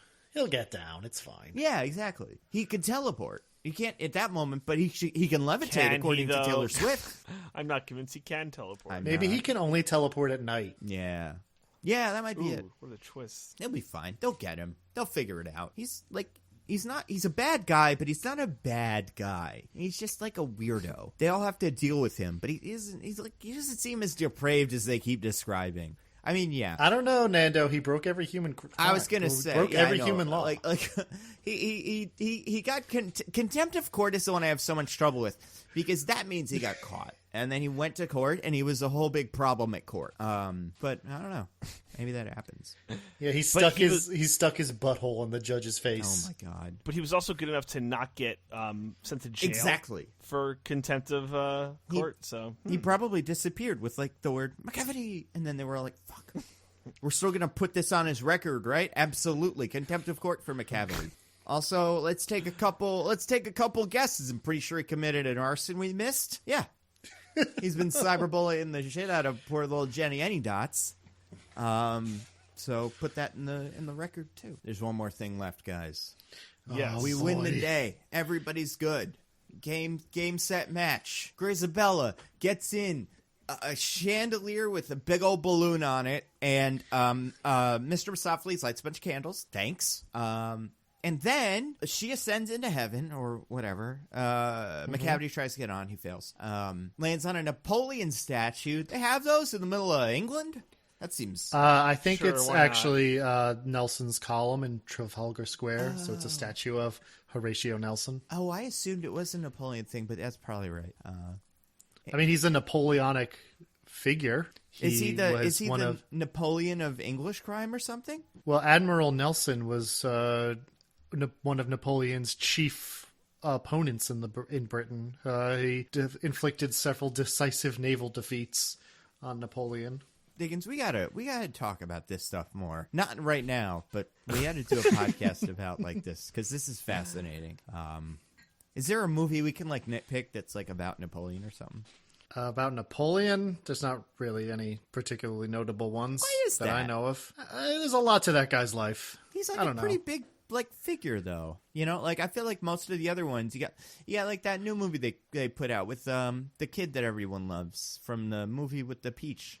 What's his name? Timothy Chalamet. They Man. made like another Henry V movie for the 80th Oh, time, right? Yeah, Like, I didn't watch that. it's fine. It's got a really funny bit where, not funny. It's good. Where he fucks a peach. That's it. Yeah. No, it's like it's. I guess it's supposed to be a version of Agincourt. It might be Agincourt, where just like he gets in like a duel with. I guess Robert Pattinson's supposed to be some French general, and Robert Pattinson just slips around in the mud. It's pretty funny. Anyway, last bit. Cat's good. Everything's saved. We do a fun little musical number outside. Our 4 main characters, I guess our 3 main characters and Judi Dench, get up on the top of a statue. Diggins, you want to take this one? Oh boy. So they're all the cats are just like displayed around this statue, just staring off into the distance. That's a fun word, as display. the sun rises. And then Judi Dench like goes from looking into the distance to instead shifts her gaze so she's looking directly into the camera and is like, "So this is how you address a cat," and is like talking directly to the audience. And when this happened, I felt like I was having a psychotic break. I turned to my sister and I'm like pointing at myself like, "Is she talking to me? What's happening? I don't understand." It was deeply upsetting. Yeah. It really is, because like it's not a short little thing; it's a 5-hour stint. Like, Oh it my god, takes it goes forever. so long. Yeah, it does. And The best part of it, if you ever see it, and you know what, at a certain point, this will be on home video, and I think a lot of people will watch it when it's on like HBO out of just curiosity. The part of Which this cats have. that I tell people right about when it happens is the three cats, Mr. Mistopheles, Victoria, and Triangle Face are like flanking her, and they're all in frame. And Mr. Mistopheles and Victoria are now an item, so they're on her left. But Triangle Face, everyone's favorite guy's on the right. And this guy, this poor actor, has to react to everything Judi Dench is saying as if it's interesting. And he is going above and beyond the Call of Duty, just making faces like everything she's saying. If it's as if she is explaining the plot of Cats to someone that hasn't seen it and really is into it, because he just make you every face he's doing is like Scooby-Doo. It can be accompanied by like it's so funny. It only gets better as he's doing it, because I've told a lot of people this, and I'm like, yeah, I know, that's how it goes, and he makes funny faces, and the first couple of them you're like, all right, but then at a certain point gears shift, and he goes into like NOS, Fast and Furious mode. Just I am going to act as if it's a stage play, like as if you got to play to the back, a house, but really this is a like movie musical by Tom Hooper, so it looks weird. Yeah, it sucks. Also, it felt like the moral of this movie was a cat is not a dog.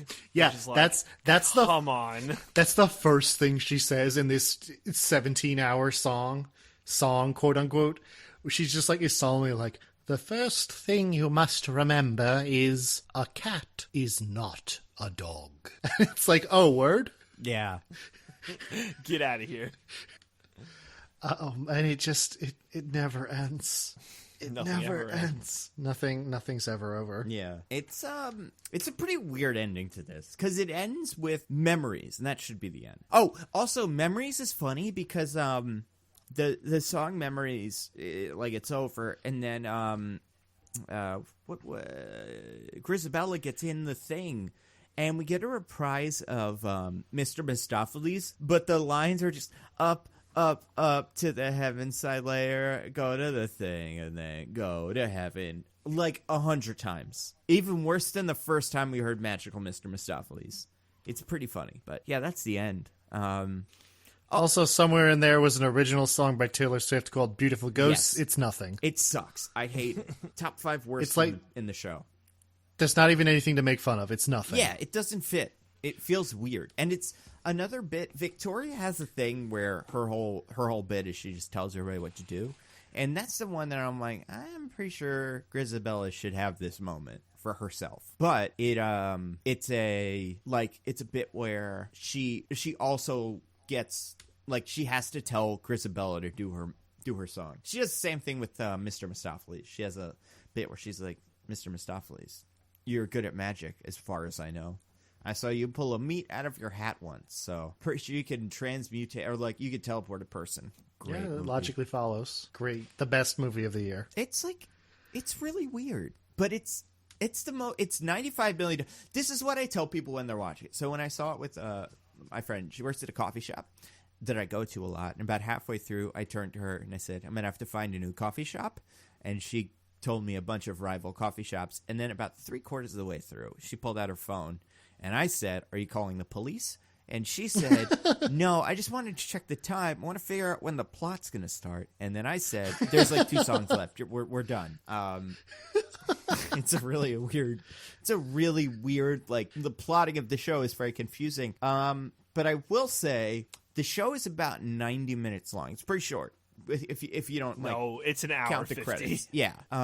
Sure. Yeah. It's a 95. But it feels like 3 7 years. fucking hours. But it costs $95 million to make, right? So every minute you're watching it is about $1 million.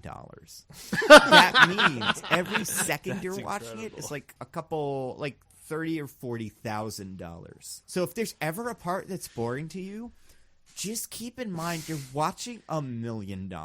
That's a lot of money. Oh my god! Millions of dollars went into this. You're Schools watching. they could have built. You're watching more money than you will ever see just burned to the ground. Yes, it's there. It's you can feel it being burnt. You can.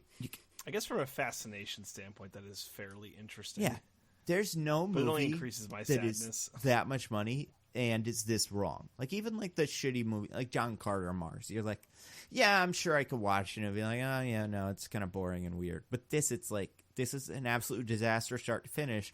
And the funny part is, from Taylor Swift, right? You do your one song, you go home, and you don't wear a ping pong suit.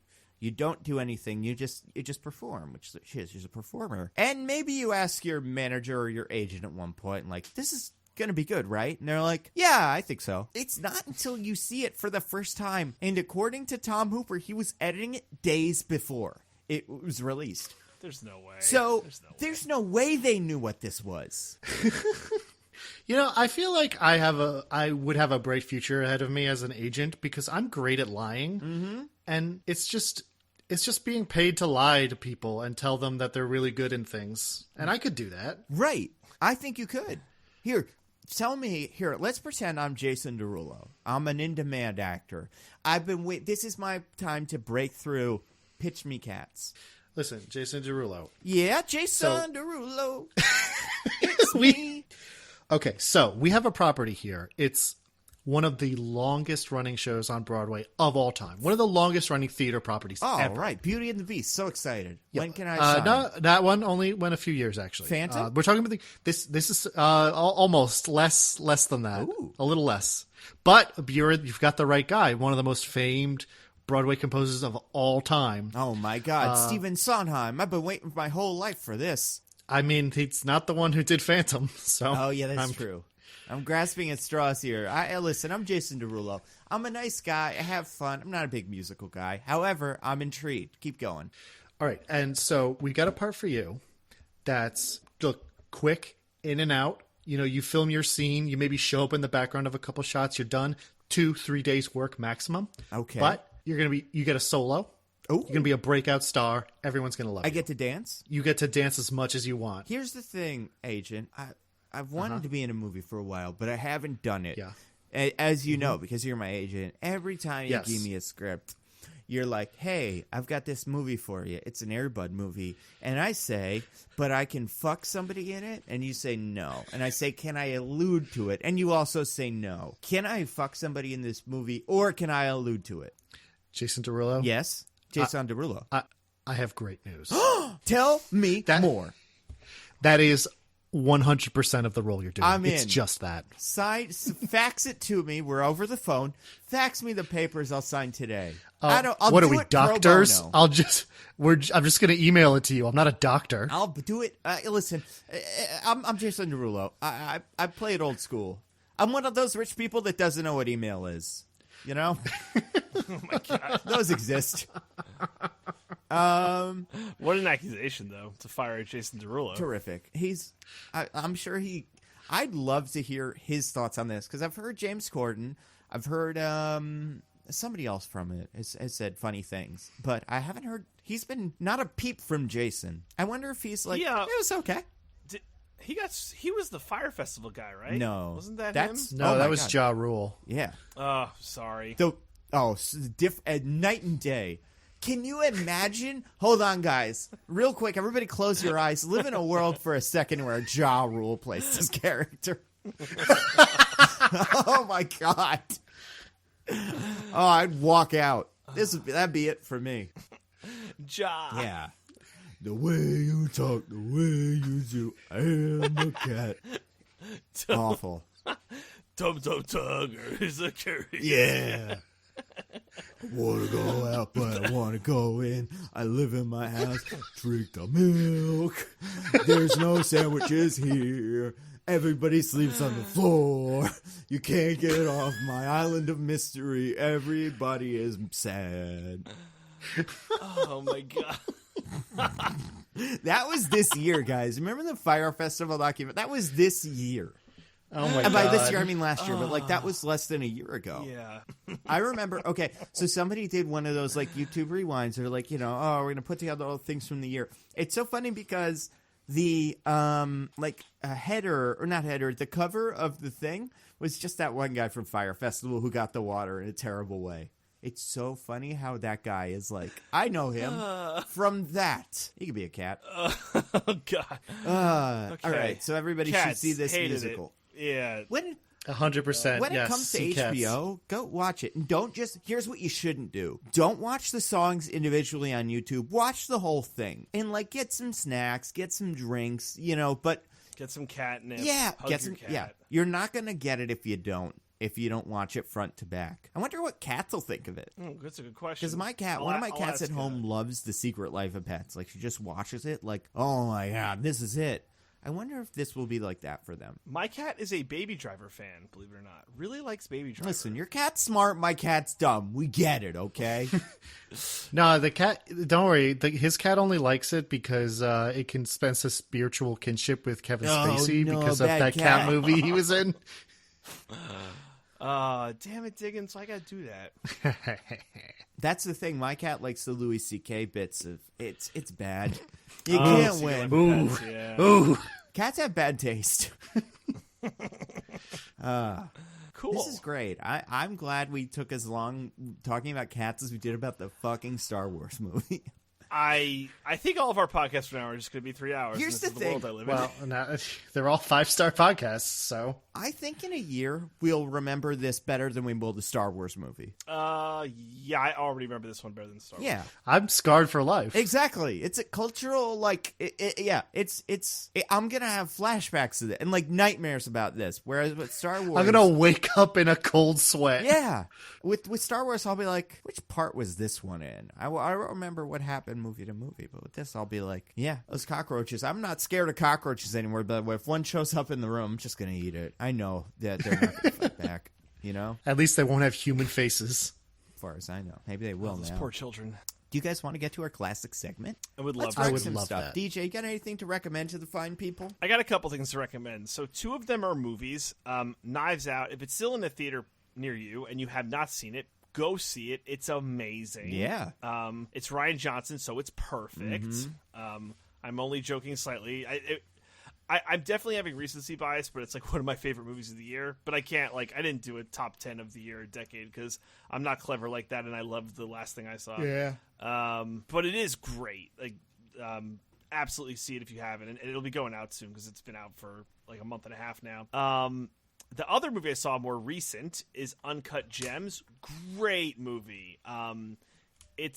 I don't know if you get more out of it if you're into sports and stuff like that. Oh, is it a sports thing? I do think it. Well, he's a sports gambler, and Kevin Garnett's a significant part of the movie. Oh. And the NBA Finals play a weird role in the movie. But Diggins, you saw it, and you're not a huge sports guy, and you said you liked it, right? You don't need to know sports to get what's happening.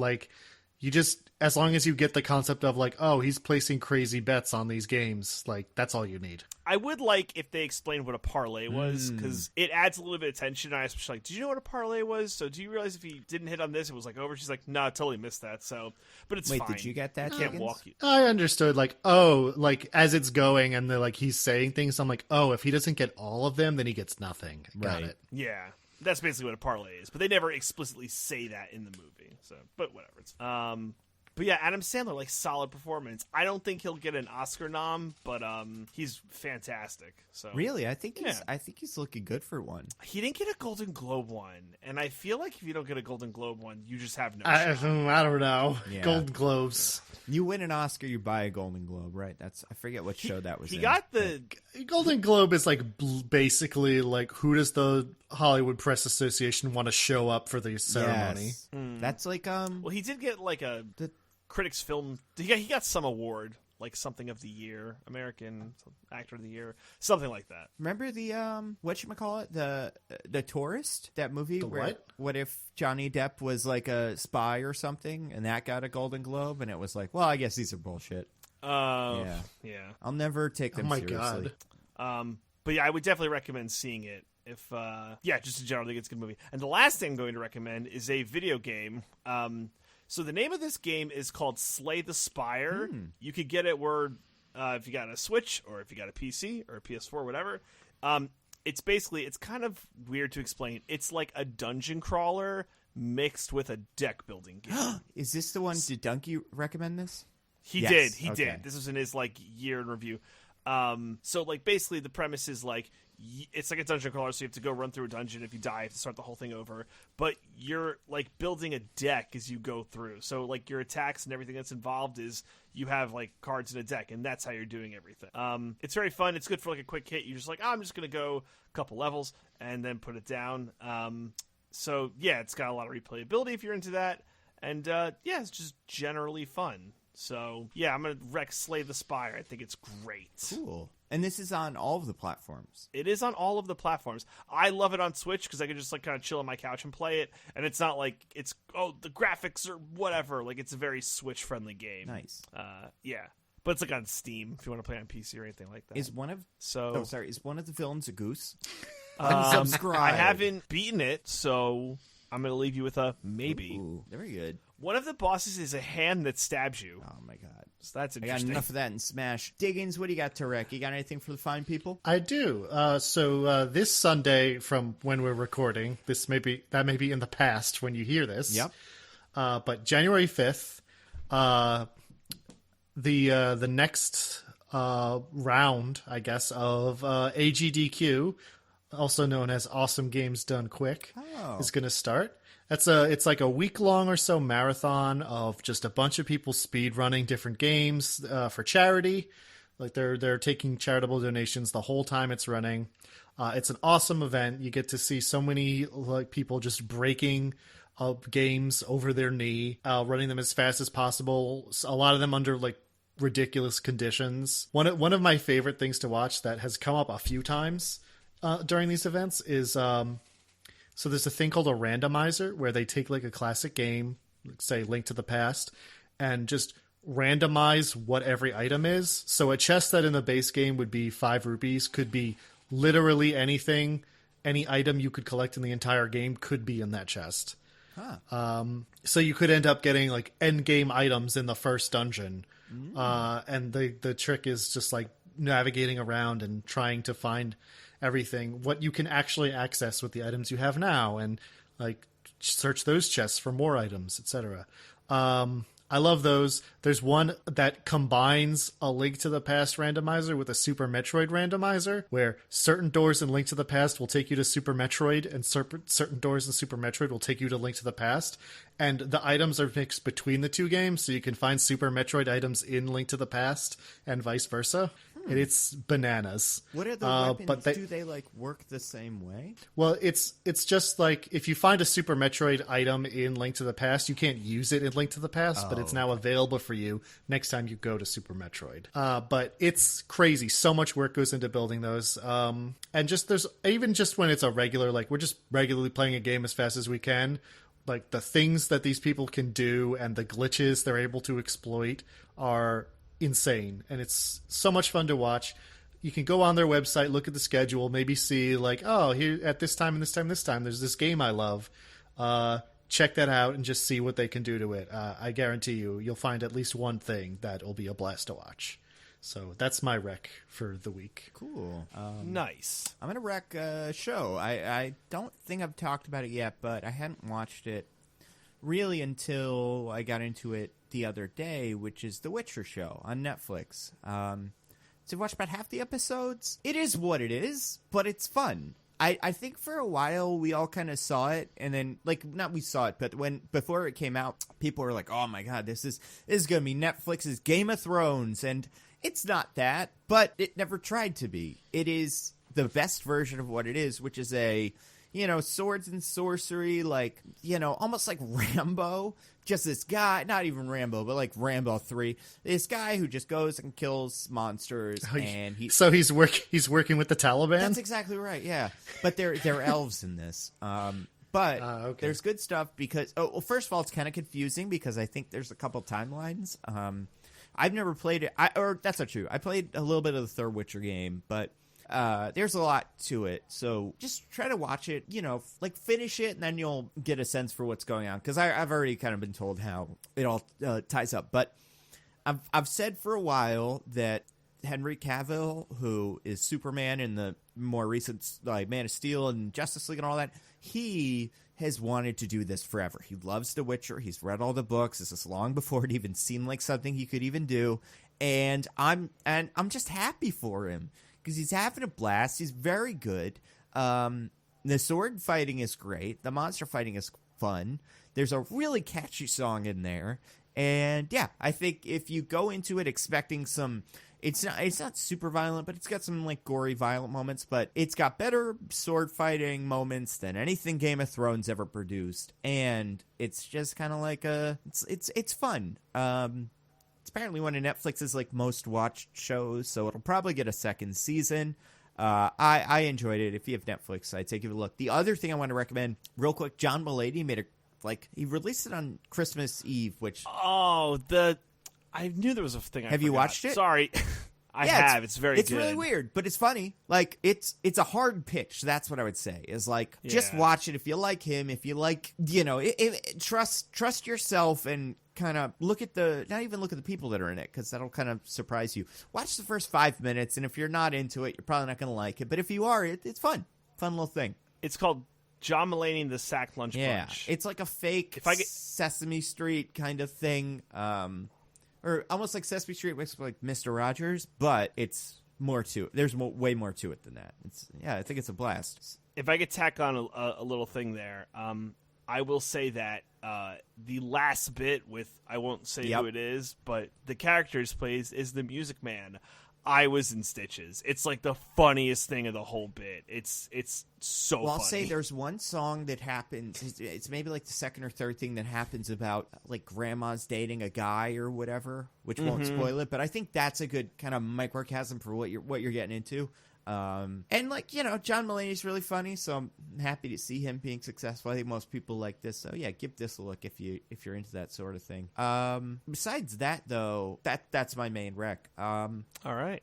Yeah, okay, next week what are we doing? Bad Boys? Right? Bad Boys? What are you gonna do? What you gonna do when they come for you? Oh, they're coming? I can't wait to see how we'll talk about Bad Boys for 3 hours. I've honestly never seen the first one. I've only seen the second one, and I love it. But I've never seen either of them. Ooh, this is going to be an experience. Have you seen both, DJ? I have. Okay. So we got all levels of experience yes. here. The Bad Boy spectrum will be covered, so you'll get an interesting thing. But yeah, that's next week. So go watch that. And until then, I am at Nando V Movies on Twitter. I'm at Zippy by Day. I'm at This Is an Odd Name. Goodbye, everybody. Goodbye. Bye. We love you.